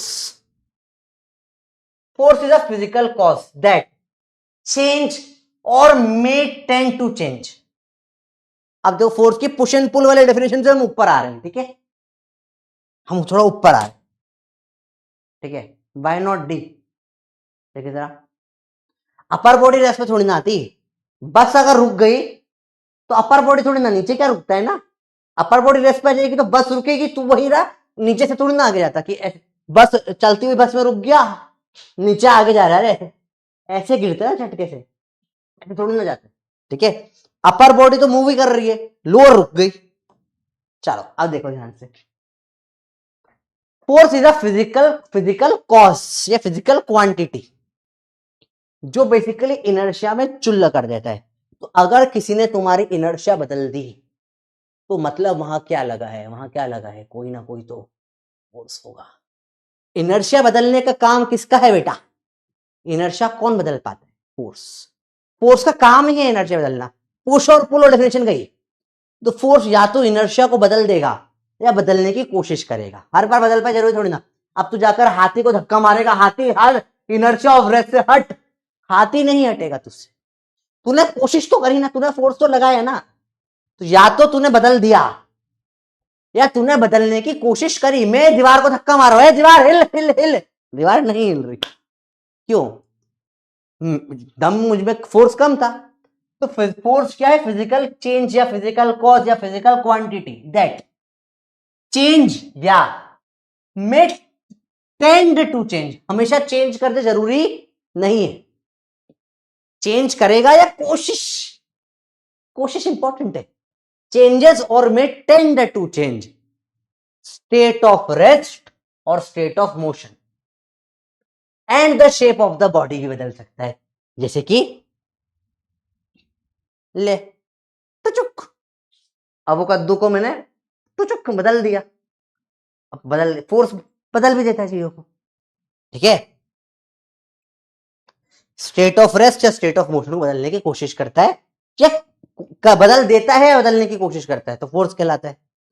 इसकी ऐसा यूनिट होती है न्यूटन, डायमेंशन हमने ऑलरेडी पढ़ा है, MLT-2 डायमेंशन होता है फोर्स का, हमने पढ़ा था, one of the most important dimension है, याद होना चाहिए, ठीक है। कन्वर्जन है, 1 न्यूटन बराबर होता है 10⁵ डायन, ठीक है, 1 न्यूटन बराबर होता है 10⁵ डायन के, ठीक है भैया, क्लियर है बात, या 1,00,000 डायन बोल लो, ये डायन है, गंज चुड़ैल की कजिन है, डायन नाम है इसका, तो ये क्या है, डायन है, 1,00,000 डायन के बराबर होता है। और भी यूनिट होती है, जैसे 1 kgf, 1 kgf फोर्स की यूनिट है बेटा, 1 किलोग्राम फोर्स बोलते हैं इसको, क्या बोलते हैं, 1 किलोग्राम फोर्स, यूनिट है बस एक फोर्स की, ठीक है। अरे बेटा समझ में, 1 kgf, kgf, हाँ kgf बेटा फोर्स की यूनिट भी होती है, इसको ऐसे लिखते हैं, k बड़ा gf छोटा, ठीक है, तो 1 kgf फोर्स की यूनिट होती है, 9.8 न्यूटन के बराबर होता है, 1 kgf या 9.8 को लो, 9,80,000 डायन के बराबर, तो 1 kgf 9,80,000 डायन के बराबर होते हैं। एक और यूनिट होती है 1 gf, ग्राम फोर्स, ये अपॉन में, ये kgf अपॉन में 1000, किलो हटा दिया, अपॉन में 1000 कर दिया, तो 9.8 × 10⁻³ न्यूटन के बराबर हो जाएगा। तो आप kgf याद रखो, gf तो अपने आप याद हो जाएगा, ठीक है, या फिर 980 डायन के बराबर होता है। तो आज हमने पढ़ा बहुत इंपॉर्टेंट चीज, ये सब अलग अलग यूनिट्स है, ठीक है। तो ये तो तुम्हें याद रहेगा, एक गर्लफ्रेंड 980 डायन के बराबर होती है, ये तो हमने यूनिट एंड डायमेंशन में पढ़ा था। एक गर्लफ्रेंड किसके बराबर होती है बेटा, 900, एक जीएफ 980 डायन के बराबर होती है, ठीक है। सच्चाई है इस चीज में, फिजिक्स कहीं ना कहीं घूम फिर के सच बता ही देता है, होता है ऐसा बेटा, इसलिए पढ़ाई पे ध्यान लगाओ, बहुत जरूरी है बेटा है, ठीक है, समझ में आ रहा है, क्योंकि जिसने प्यार को जान लिया, प्यार ने उसका जान लिया। आओ देखो ध्यान से, एक जीएफ 980 डायन के बराबर होती है, ठीक है, और एक के जीएफ 9.8 न्यूटन बराबर 9,80,000 डायन के बराबर होता है। Force is the interaction between to object, सही बात है भाई, समझ में आया? Force is the interaction between to object. चलो, न्यूटन का फर्स्ट लॉ फाइनली आता है, यहां चैप्टर स्टार्ट होता है, ध्यान से देखो, क्लियर है बात। जीएफ बोला बेटा, बीवी नहीं बोला, बीवी है, बीवी की बात ही नहीं करी हमने, जीएफ की बात करी थी। आओ देखो ध्यान से देखो, अब न्यूटन का फर्स्ट लॉ देखो, Galileo's law of inertia was his starting point using which he formulated as the first law of motion। तो न्यूटन ने क्या करा, गैलीलियो का क्या लिया, लॉ ऑफ इनर्शिया। बेटा ये एनसीईआरटी का है, तुमको ये बात पता थी कि गैलीलियो को उठा के चोरी करा, ये देखो एनसीईआरटी में है, स्कूल में पढ़ाई भी है, फिर भी ये पॉइंट मिस हो जाते हैं, बहुत इंपॉर्टेंट, छोटे छोटे पॉइंट्स होते हैं, बड़े इंपॉर्टेंट होते हैं।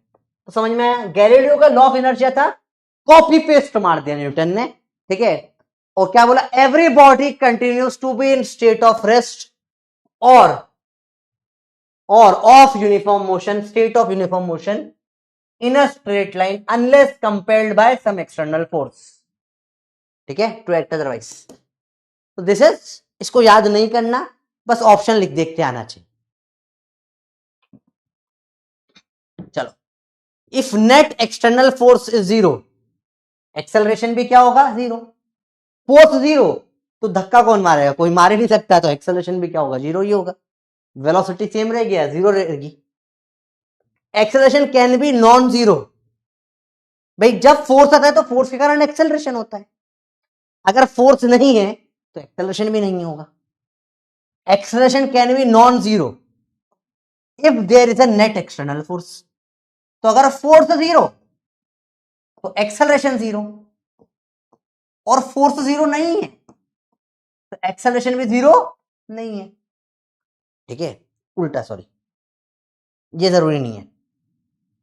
अगर एक्सेलरेशन जीरो नहीं है मतलब फोर्स भी जीरो नहीं है। क्या ऐसा हो सकता है क्या? बिल्कुल हो सकता है, सही बात है। अगला point, if the vector sum of all the forces acting on a particular particle is zero. जितने भी फोर्स लग रहे हैं एक पार्टिकल के ऊपर, हाँ बेटा ये पूरा पेज नोट करना है, this is very important page, इसमें बहुत सारे कंसेप्ट है एक पेज। ठीक है, समझो समझो समझो, आराम से देखो। If vector sum of all the force, जितने भी दुनिया में फोर्स लग रहे हैं एक बॉडी के ऊपर, सबका सम जीरो हो, then and only then particle remains unaccelerated, मतलब एक्सेलरेशन जीरो। तो ये भी इससे सेम ही चीज बोली, इसके ऊपर ये अलग अलग लग रहे हैं सब फोर्स, इधर इधर इधर सब फोर्स लग रहे हैं, सब फोर्स क्या हो अगर जीरो हो नेट में, तो एक्सेलरेशन क्या होगा? जीरो होगा। इसी को अंग्रेजी में लिख दिया, ये एससीवी से उठाया है मैंने। ठीक है, ठीक है, इंपॉर्टेंट चीजें मैं मेंशन इसलिए करता हूं सोर्स को भी, क्योंकि ये तरीका क्रेडिबल होता है, क्रेडिबिलिटी आती है इससे। ठीक है, इसे आपके पास टाइम नहीं है कि आप एनसीईआरटी पढ़ो, आप एससीवी पढ़ो, यू डोंट हैव टाइम। आपको मैं एक सब्जेक्ट मैं 25 किताबें पढ़ चुका हूं, तो आई नो एक सिंपल चीज को कितने अलग अलग तरीके से लिखा जा सकता है। तो मैं सब क्लास में इसलिए बता देता हूं, उसलिए नोट करने का बोलता हूं कि ये आपको कहीं पर कंपाइलेशन नहीं मिलेगा हर जगह से, ताकि कुछ भी आए we can tackle it in the exam. चलो, न्यूटन का फर्स्ट लॉ ऑफ मोशन, चलो अब ये याद करना है, ये स्कूल में डायरेक्ट पूछते हैं, this is a 1 mark question, इसको रट्टा मारना है, ऐसे समझ में आ जाएगा, पर रट्टा मारना है विद सेम इंग्लिश। इसमें आप इंग्लिश भी ऊपर नीचे नहीं कर सकते हो। ठीक है, इसमें आप इस आर द भी ऊपर नीचे कर दोगे तो नंबर कट जाएगा। ये पहली चीज है इस चैप्टर की, समझ में तो आ जाएगी अपने को, समझ तो हमको आती है, पर इसको हमको याद भी करना पड़ेगी। ठीक है, ओके, तो 2-3 बार लिखकर याद कर लेना, क्योंकि बेटा जो लॉज है ना तीनों न्यूटन के, वो सेम टू सेम वर्डिंग के साथ याद रखना है जो एनसीईआरटी में दे रखा है। ठीक है, इफ बाकी आगे पीछे का समझ में आ जाए मन से लिख दोगे, ये मन से नहीं लिख सकते, समझ के भी नहीं लिख सकते, ऐसा का ऐसा स्कूल में लिखना पड़ेगा तो ही नंबर मिलेंगे। ठीक है, इफ देन, ये स्टार्टिंग हटाओ यहां से, an object is at rest और in uniform linear motion, it is not because there are no forces acting on it, but because the various external forces cancel, नहीं नहीं ये वाला याद नहीं करना, और ये गलत गलत बता दिया मैंने, इसे याद नहीं करना, ये नहीं है, ये नहीं है याद करने का, ये याद नहीं करना भाई, वो अलग है, वो बाद में बताऊंगा मैं। चलो देखो, ये एक स्टेटमेंट बोल रहा है, ठीक है, अगर किसी पे एक्सेलरेशन जीरो है, मतलब या तो वो रेस्ट पर है या यूनिफॉर्म मोशन कर रहा है सेम वेलोसिटी से,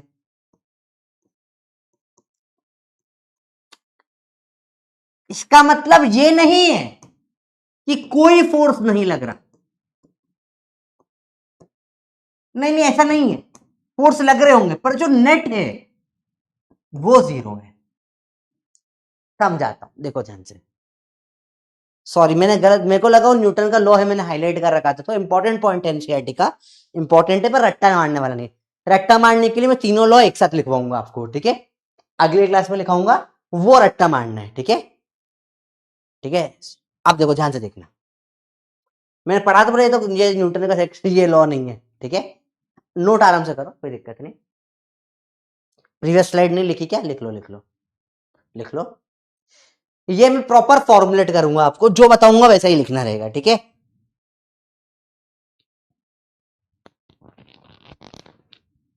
पहले ये नोट कर लो, कोई दिक्कत नहीं। These are all important theory के स्लाइड्स बेटा। कई बच्चों को न्यूमेरिकल हो जाते हैं, थियरी वाले में बहुत प्रॉब्लम आती है, सर वो असर्शन रीजन फंस जाते हैं हमारे, होता है ना, इसलिए फंसते हैं बेटा, क्योंकि ये वाले क्वेश्चंस नहीं कर, ये वाले ही पूरे कंसेप्ट उसमें पूछे जाते हैं। तो इस चैप्टर में एक सेपरेट लेक्चर पूरा थियरी के लिए रखा है मैंने, ताकि तुम लोगों को फायदा हो। चलो देखो अभी,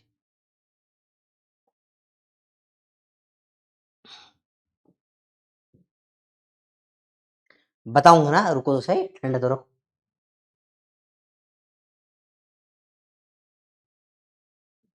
सर अगर मास की वैल्यू पर ट्राई करें तो निकाल सकते हैं, समझाता हूँ समझाता हूँ नेट क्या होता है। देखो इसको भी नोट करना है, पूरा नोट करो ये चीजें, फिर एक एक पॉइंट समझाऊंगा, एक एक का मतलब क्या है, ठीक है?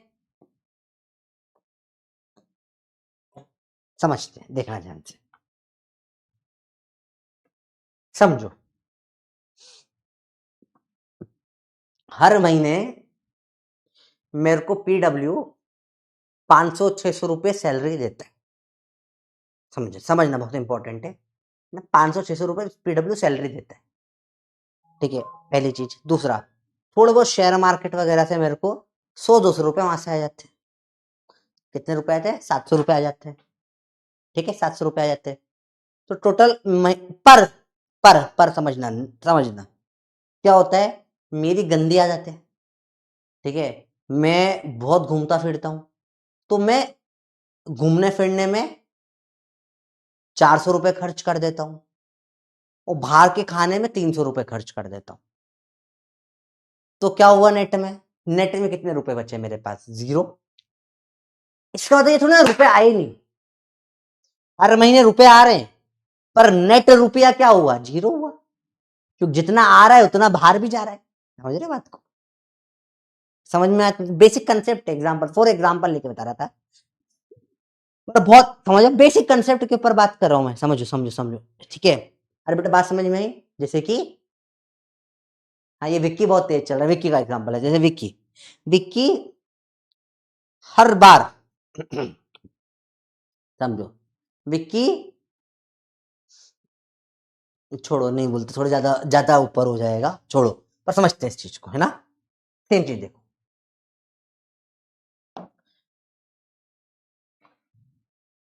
देखो यहां पर इधर लगा 10 न्यूटन, इधर लगा 10 न्यूटन, ऊपर लगा 25 न्यूटन, नीचे लगा 25 न्यूटन, तो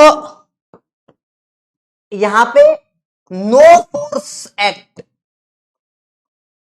तो रॉन्ग है, फॉल्स है। फोर्स तो लग रहे हैं ना, पर जो नेट फोर्स है सबको मिलाकर वो 0 हो रहा है। क्या समझ में आया स्टेटमेंट का मतलब? कि फोर्स तो लग रहा है, नो फोर्स एक्ट थोड़ी ना है। समझ में अच्छी बात है? ऐसे तो है नहीं, कोई फोर्स नहीं लग रहा है, फोर्स लग रहा है। आया समझ में? नो फोर्स एक्ट तो गलत है, 4 लग रहे हैं भाई, पर एक्सेलरेशन तो 0 ही है। इसका मतलब ये नहीं कि कोई फोर्स नहीं लगा, लग रहा है, पर सब मिलाकर क्या हो रहा है? नेट फोर्स 0 हो रहा है। आया? ये बोलना चाहता है एनसीईआरटी। अब देखो कितने सिंपल सी लाइन है, एनसीईआरटी बोलेगा अरे भाई इतना सिंपल थोड़ी ना है। इसको कैसे लिखा देखो, an object is at rest और in uniform linear motion, it is not because there are no forces acting on it, but because the various external forces cancel out that is add up to zero net external force. तो इस basically यही लिखा है कि अगर acceleration zero, दो तरीके से हो सकता है, रेस्ट पर है या यूनिफॉर्म मोशन है। इसका मतलब ये नहीं कि नो नेट फोर्स, कि नो फोर्स नहीं है, इसका मतलब जो सब लगे वो सब कैंसिल वैंसिल हो गए, नेट में जीरो हो गया। तो इसी स्टेटमेंट, ये स्टेटमेंट और ये सेम चीज है, मैंने किसे बताया, और ये है एनसीईआरटी। तो एनसीईआरटी हमारे लिए बुक बनी हो, हम मास्टर पढ़ के समझा सकते हैं तुमको, ठीक है। और क्या अंग्रेजी लिखी है ऐसी खतरनाक, इतनी खतरनाक अंग्रेजी लिखी, शशि थरूर जी भी एक बार पढ़ के समझे भाई क्या लिख डाला है ना। This is super duper English, ठीक है। मेरे तो बहुत अच्छी दोस्त है क्रिकेट, वो इंग्लिश टीचर है, तो मुझे अब समझ में आने लगी, पहले तो मैं पढ़ के परेशान हो जाता था भाई ये लिखा क्या है, ठीक है। देखो अब ये फर्स्ट लॉ के कुछ और खास बात points. It explain physical independence of force. ये समझाता है कि फोर्स जो है किसी पे डिपेंड नहीं करता, फोर्स एक इंडिपेंडेंट क्वांटिटी है, फोर्स वेलोसिटी पे डिपेंड नहीं करे, फोर्स एक अलग चीज होती है, ठीक है। रेस्ट और constant velocity can have two meanings. मैंने बोला रेस्ट है या कांस्टेंट वेलोसिटी है, इसके दो मतलब हो सकते हैं। पहला तो ये कि कोई फोर्स ही नहीं लगे, दूसरा नेट फोर्स जीरो हो जाए। दोनों केस में रेस्ट या वेलोसिटी रहेंगे। Same mass means same inertia, already लिखवा चुके हैं, रेस्ट पे हो या कांस्टेंट वेलोसिटी पे हो। सबने नोट कर लिया बेटा यहां तक? आ रहा बेटा समझ में ही बच्चों बात? हम्म। हम्म। अभी समझ में आ रहा है थोड़ा थोड़ा? हाँ हाँ हाँ।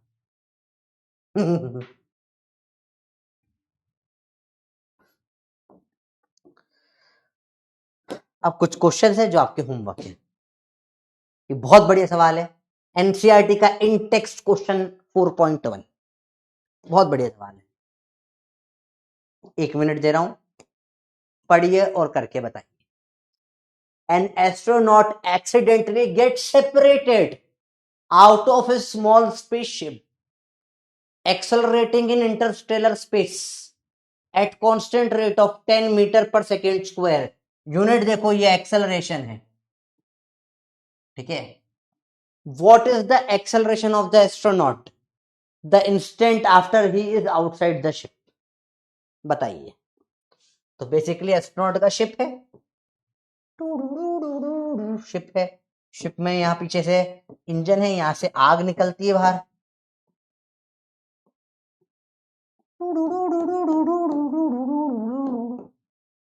मस्त आग निकल रही है पीछे से, ठीक है। इस कारण से इसका एक्सेलरेशन कितना हो रहा है? 10 मीटर पर सेकेंड स्क्वायर, ठीक है। हमारा एस्ट्रोनॉट है यहाँ पर,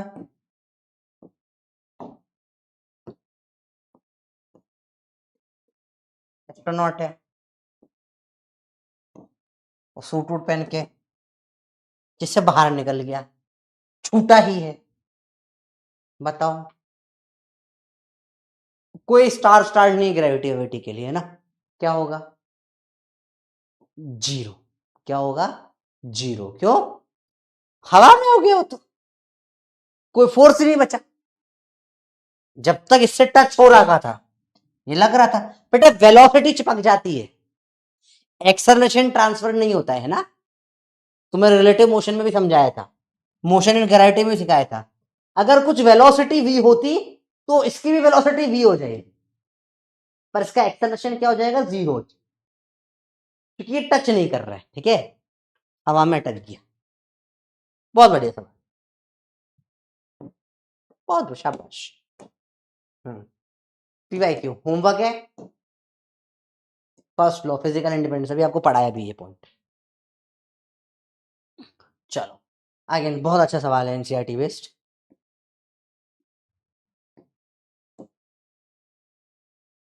फर्स्ट लॉ पूरा दिन खा जाएगा आज तो अपना, चलो देखते हैं। विच of the following statement is most correct? बचे हुए क्वेश्चन अपन अब, आपका पूरा होमवर्क है करना घर पे, ठीक है। इसको अपन एक्स्ट्रा लेक्चर में डिस्कस करेंगे योद्धा मोड में। मैं आपको आंसर बता देता हूँ, बड़े बड़े सवाल है। It is possible to motion in absence of force, correct है। मोशन हो सकता है एब्सेंस ऑफ फोर्स वगैरह, कांस्टेंट वेलोसिटी से होगा, पर होगा। It is possible to have several forces acting on an object in absence of motion. बिल्कुल ये भी सही है, वो दोनों करेक्ट है। अच्छा सवाल है, अच्छा सवाल है, बहुत बढ़िया सवाल है। होमवर्क, सब सवाल अब होमवर्क के, ठीक है। थर्ड लॉ पे चालू करेंगे। Object experience no, an object experience no acceleration what can not be true. Single force act, ये ट्रू नहीं हो सकता, बाकी सब चलेगा, ठीक है। 3 rigid rods are joined to form equilateral triangle ABC of side 1 meter. 3 particles carrying charge 20 are attached to the vertices of the triangle. Whole system is at rest in an inertial frame. The resultant force on the charged particle A has magnitude. बहुत बढ़िया सवाल है। 0 घर पे करना है, सारे अच्छे सवाल है, मैं आंसर टिक करके दे रहा हूँ, ठीक है। Neglect the effect of rotation of earth, अपन सब ये योद्धा मोड में करेंगे, ठीक है। इसका योद्धा मोड में बना डाल दूंगा मैं। Suppose the earth suddenly stops attracting, अच्छा सवाल है, ये भी घर पे करना। कॉर्कोमस टेनिकेज floating on water, the net force acting on the cork is 0। सब योद्धा मोड में कहूंगे वाले सवाल, ठीक है। विच of the following case net force is not 0। Ball freely falling from height. Particle is straight line motion with uniform velocity. Force is not required to increase, decrease, maintain the same speed. A body of 40 kg is moving constant velocity to force on the body in dyne is 0, ठीक है, ठीक है। सब घर पे करने के सवाल है, ठीक है। Circus horse rider gets vertically jump on a moving horse and falls back on the horse because inertia of motion is present. Homework. Pair sitting on floor close gate which is in boy's hand, ठीक है। Floor of a close glass cage, cage पिंजरे में है, हाथ में लड़के के, parrot start flying with a constant speed, boy will weight of the parent unchanged. Homework. अब particle moving velocity v is acted by 3 force, तीनों फोर्स पॉलीगॉन बना रहे हैं, रिमेन कांस्टेंट। होमवर्क। चलो थर्ड लॉ पे आते हैं, ठीक है। थर्ड लॉ स्टार्ट करते हैं। तो जी 6-7 क्वेश्चन आपके होमवर्क है, घर पे करना, ठीक है। स्टार्ट करेंगे न्यूटन का third law. Second law numerical होता है, तो थर्ड के बाद पढ़ेंगे, पहले थर्ड लॉ पढ़ेंगे, ठीक है। Let's start with third law. ओए चल, ऐसा इतना कुछ भी नहीं पढ़ लिया तुमने कि अभी से रो रहे हो, ठीक है। थर्ड लॉ पढ़ रहे हैं, बकवास मत करो। चलो एंड, अबे आज तो कोई न्यूमेरिकल भी नहीं करा है, एंड एंड क्या and and and and and and. देखो जरा, सेकेंड सेकेंड थर्ड के बाद पढ़ेंगे, ठीक है। Second law is very large, second law में न्यूमेरिकल्स बहुत है। फर्स्ट और थर्ड लॉ में कोई न्यूमेरिकल नहीं है, तो पहले फर्स्ट और थर्ड पढ़ते हैं, इसलिए। तो थर्ड लॉ बोलता है, आपने सुना होगा,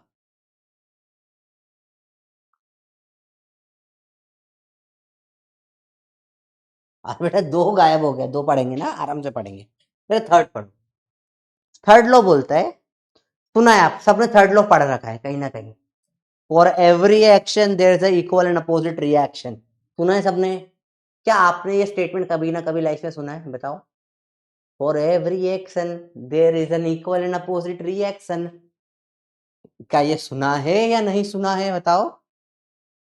ठीक है, तो बेटा होता क्या है ना, फोर्स हमेशा हमेशा अकेला आ ही नहीं सकता। बेटा बहुत इंटरेस्टिंग चीज समझा रहा हूँ, सब ध्यान से देखना। चार्टे तो ऐसे बंद हो जाती है, तुम एंड लिखोगे बंद कर दूंगा चार्टे। देखो चुपचाप ध्यान से, तुम्हारा रोज का नाटक हो गया, इधर देख बंदर, समझो। Very important concept. क्या इंपॉर्टेंट कंसेप्ट है कि जो समझना ध्यान से देखो, अकेला एक फोर्स कभी हो ही नहीं सकता इस दुनिया में। फोर्स ऐसी चीज है जो एक साथ ट्विन्स में पैदा होती है, ठीक है। इसका सिंपल सा एग्जांपल है, एक हाथ लो, 2 हाथ लो, जोर से ताली मारो। अब देखो क्या होगा, इसमें भी दर्द हो रहा है, इसमें भी दर्द हो रहा है, ऐसा क्यों, ऐसा क्यों, समझना।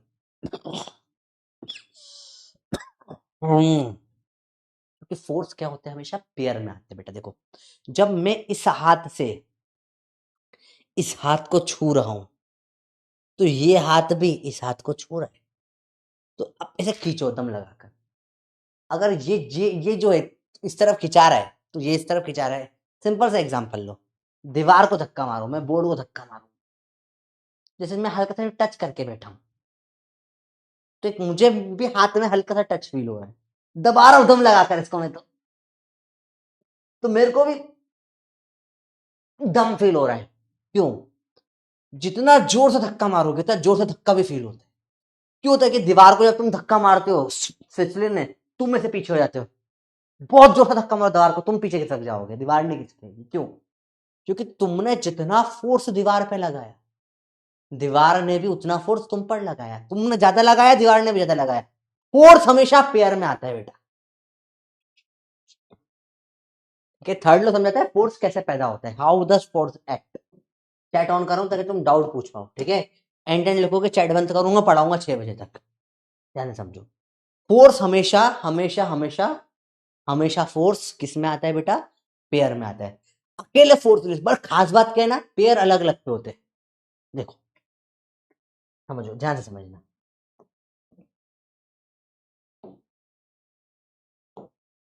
ये ए है और ये बी है, समझना।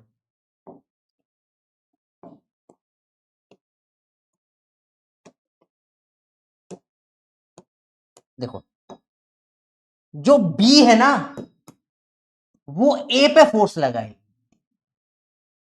तो ए जो है वो बी पे फोर्स लगाए। याद रखना, मेरा फोर्स मुझ पर, या मेरा फोर्स मैं खुद पर नहीं लगा सकता।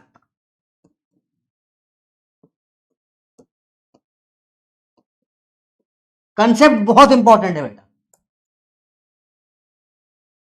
मेरा force, Ankita Prasad, don't teach rubbish. बहुत बढ़िया अंकिता। तो तुझे क्या पढ़ना है बेटा, तू बता, what do you want to study? आज अंकिता बताएगी क्या पढ़ना है। बताओ अंकिता।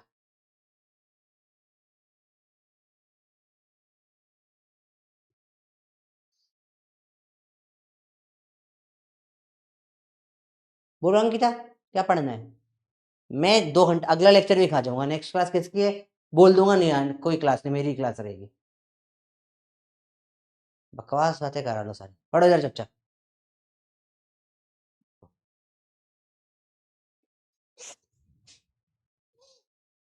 मेरा फोर्स में खुद पर नहीं लगा सकता, समझो। तुम अपने आप हवा में उड़ भी नहीं, तो समझो, लेट्स इमेजिन सुपरमैन क्यों एग्जिस्ट नहीं कर सकता? समझो ध्यान से, सुपरमैन एग्जिस्ट क्यों नहीं कर सकता रियल लाइफ में? समझो, सुपरमैन एग्जिस्ट करने के लिए क्या होगा? एक आदमी खड़े खड़े ऊपर उड़ जाता है, पॉसिबल नहीं है अपने आप। समझो, रॉकेट क्यों उड़ता है? क्योंकि पीछे कुछ फेंकता है, समझे? रॉकेट में क्या होता है? पीछे कुछ फेंकता है। रॉकेट उड़ने के लिए क्या कर, पता है आपको रॉकेट हवा में कैसे उड़ता है? रॉकेट जो है हवा में उड़ने के लिए, नीचे कभी उड़ते देखा होगा, नीचे एक साथ बहुत सारा धुआं निकलता है, देखा होगा, बहुत सारी गैस नीचे फेंकता है। तो गैस नीचे फेंकता है, तो गैस से ऊपर फेंकती है, इसलिए रॉकेट ऊपर उड़ता है। समझ में आया बच्चों बात? क्या समझ में, कंसेप्ट समझो। अपने आप कुछ नहीं उड़ सकता, ठीक है?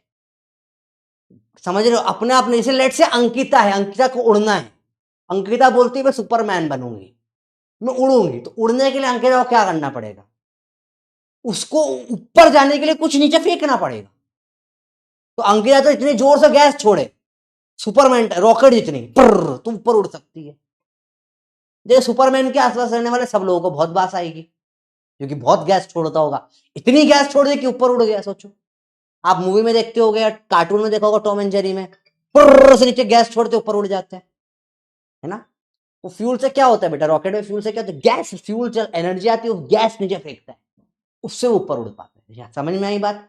तो सुपरमैन क्यों एग्जिस्ट? या तो सुपरमैन होगा तो बहुत जोर की गैस मारता होगा, वरना सुपरमैन होना पॉसिबल ही नहीं है। क्योंकि मैं मेरा फोर्स खुद पे नहीं लगा सकता बेटा।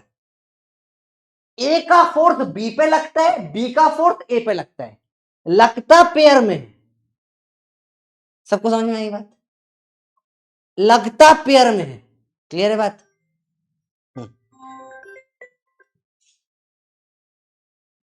फोर्स हमेशा पैर में लगता है। ये बात समझ में आई बेटा? क्लियर है? पंख, चिड़िया कैसे उड़ता है सर? चिड़िया तो गैस नहीं छोड़ती बेटा, वो पंख से क्या करती है समझो, वो जो हवा पंख से फैलाती है, वो हवा नीचे फेंकती है, हवा उसको ऊपर फेंकती है, समझ रहे हो?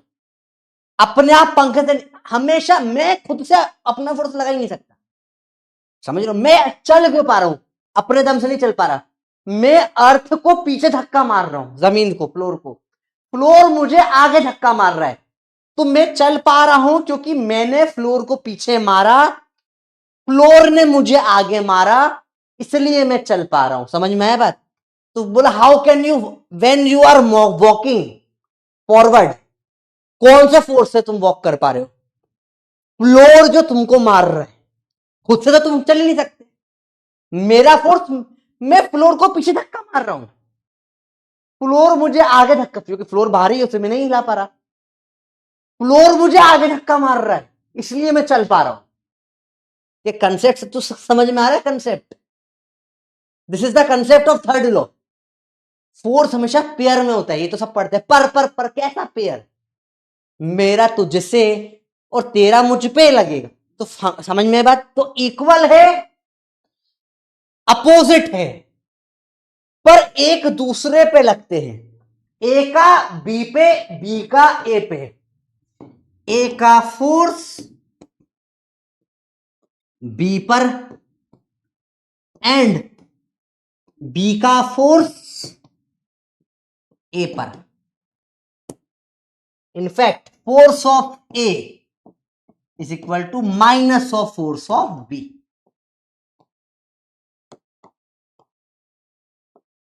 समझ में बच्चों बात? ये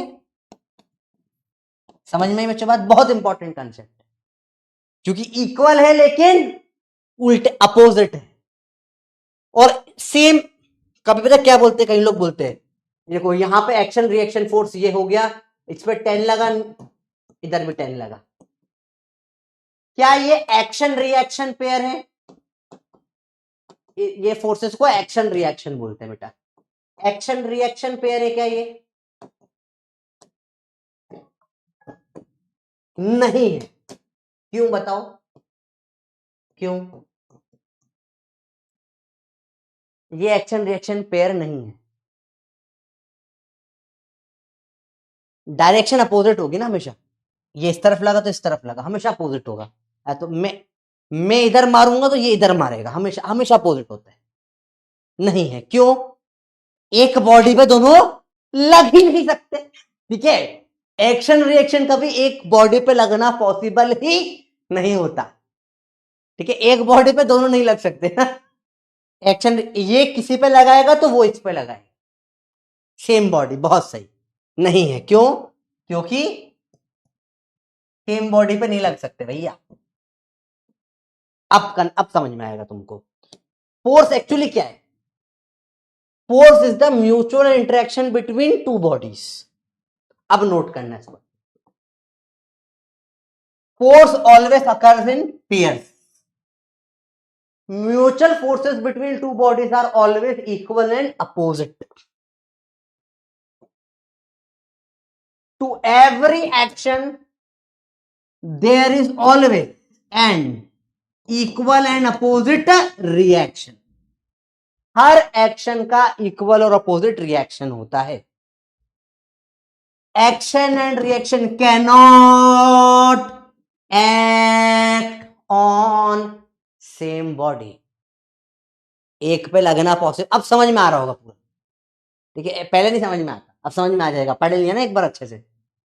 अब ये बहुत इंपॉर्टेंट स्टेटमेंट, ये एनसीईआरटी का स्टेटमेंट है, एनसीईआरटी में बहुत बोल्ड में अलग से लिख रखा है इसको, और ये किसी को समझ नहीं आता। There is no cause effect relation between action reaction. Cause effect relation क्या होता है पहले ये समझो, अंग्रेजी की शब्द है। कॉज अफेक्ट मतलब एक के कारण दूसरा। समझो, मुझे एक अंकिता ने उल्टा सीधा बोला, ये कॉज था। इसके अफेक्ट मैंने उसकी थोड़ी मस्ती कर ली, ये अफेक्ट था। कॉज के बाद आता है अफेक्ट। समझ में आई बात? तो ये किसी ने कुछ ने उंगली करी, फिर मैंने पलट के जवाब दिया, तो पहले वो करेगा फिर मैंने जवाब दिया। जवाब देने को बोलते हैं cause effect relation. Action reaction pair में ऐसा नहीं है एक के कारण दूसरा आ रहा है, नहीं, दोनों साथ में ही है, कोई आगे पीछे नहीं है, एक साथ ही आते हैं, एक के कारण दूसरा नहीं है। ठीक है, देयर इज, या तो बोलो एक के कारण, समझो कोई ऐसा नहीं कि मैं एक एक कॉज है उसका दूसरा रिएक्शन है, नहीं, दोनों एक साथ ही पैदा हुए और एक साथ ही खत्म हुए। तो एक के बाद कोई दूसरा नहीं, इसके कारण ये ना साथ में ही है, साथ में ही गए। ठीक है, तो there is no cause effect relation. ये क्या है, दोनों साइमल्टेनियस फोर्स होते हैं, साथ में आते। आए बेटा बात समझ में? एक के कारण दूसरा नहीं होता, साथ में होते हैं, कि पहले ये आएगा फिर ये आएगा, ना ना, साथ में ही आएंगे। भाई समझ में बात आई? अरे बेटा क्लियर हुई बात? ये अगला देखिए, थर्ड लॉ क्या बताता है, क्रिएशन ऑफ। थर्ड लॉ क्या बताता है बेटा, क्रिएशन ऑफ फोर्स। जो हमें कैसे लगता है, एक से दो दो साथ में लगते हैं। फर्स्ट लॉ क्या था, independence of force. Third law क्या है, क्रिएशन ऑफ फोर्स। सेकेंड कल पढ़ेंगे, वो आएगा measurement of force.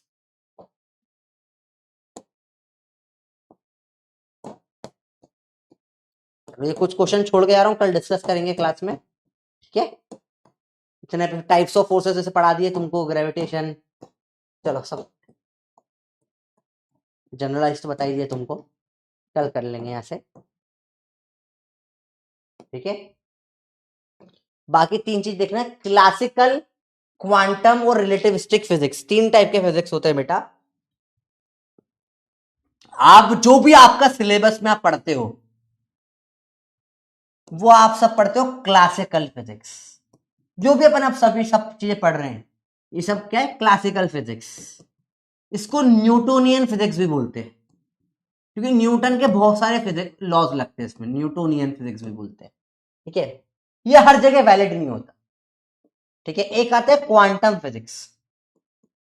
Quantum physics आपने देखा होगा, क्वांटम फिजिक्स बहुत जगह पे सुन रखा होगा आपने ये शब्द। ये होता है वेरी स्मॉल पार्टिकल्स का, वेरी स्मॉल पार्टिकल। जब प्रोटॉन इलेक्ट्रॉन की बात करते हैं ना, वहां अपने फिजिक्स के नॉर्मल लॉज सारे फेल हो जाते हैं, वहां अलग ही लॉज लगते हैं, तो वहां पे अपना फिजिक्स वैलिड नहीं है। एक होता है relativistic physics. Relativistic physics, relativistic physics क्या होता है, वेरी फास्ट ऑब्जेक्ट के लिए, वेरी फास्ट ऑब्जेक्ट्स के लिए, जहां पे मतलब फास्ट, कितना fast, near to speed of light, जो बहुत तेज होता है, वहां पर भी हमारा नॉर्मल फिजिक्स वैलिड नहीं होता। ठीक है, तो ये हम ये जो इन जगहों पर जो भी फिजिक्स हम पढ़ते हैं, हम क्लासिकल फिजिक्स पढ़ते हैं, नॉर्मल डे की लाइफ में चलता है। क्वांटम पे या रिलेटिविस्टिक पे, वहां पर हमारे नॉर्मल लॉस, जैसे तुम ये फोर्स लग गया, एक्सेलरेशन ये हो गया, वहां अलग ही दुनिया चलती है।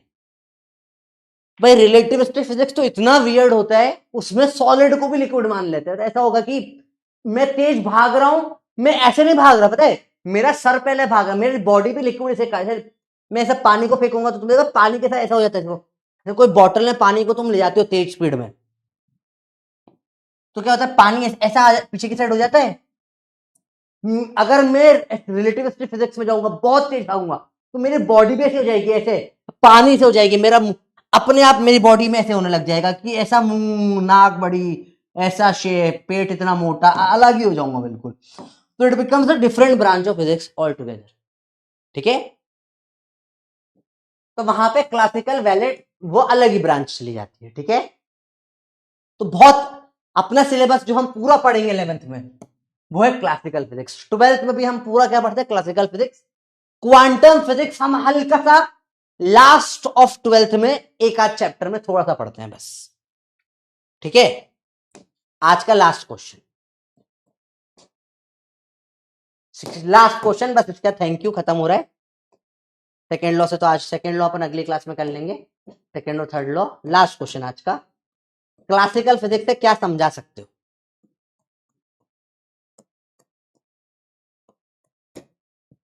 थर्ड लॉ के क्वेश्चंस और सेकंड लॉ कल करेंगे, ठीक है। बहुत सारे पूरा मैथमेटिक्स है सेकंड लॉ तो। और मजेदार लेक्चर था, बहुत सारी चीजें तुमने नई नई सीखी होगी, बहुत बड़ा है सेकंड लॉ।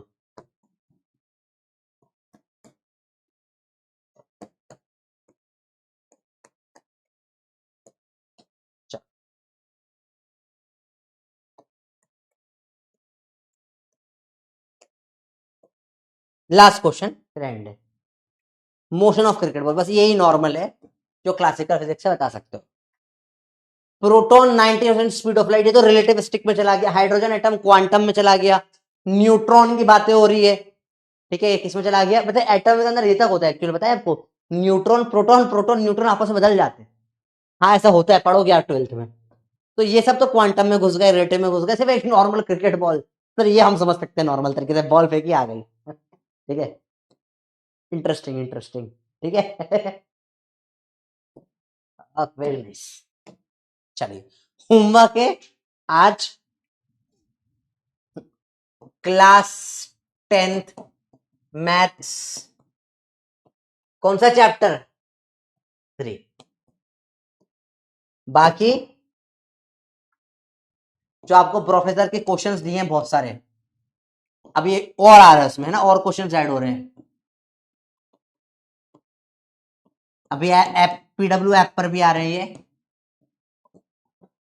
203 क्वेश्चंस है टोटल। संडे, संडे को पूरा संडे इसमें जाएगा आपका। टेस्ट अगर है तो टेस्ट के अलावा बचाओ पूरा टाइम ये करना।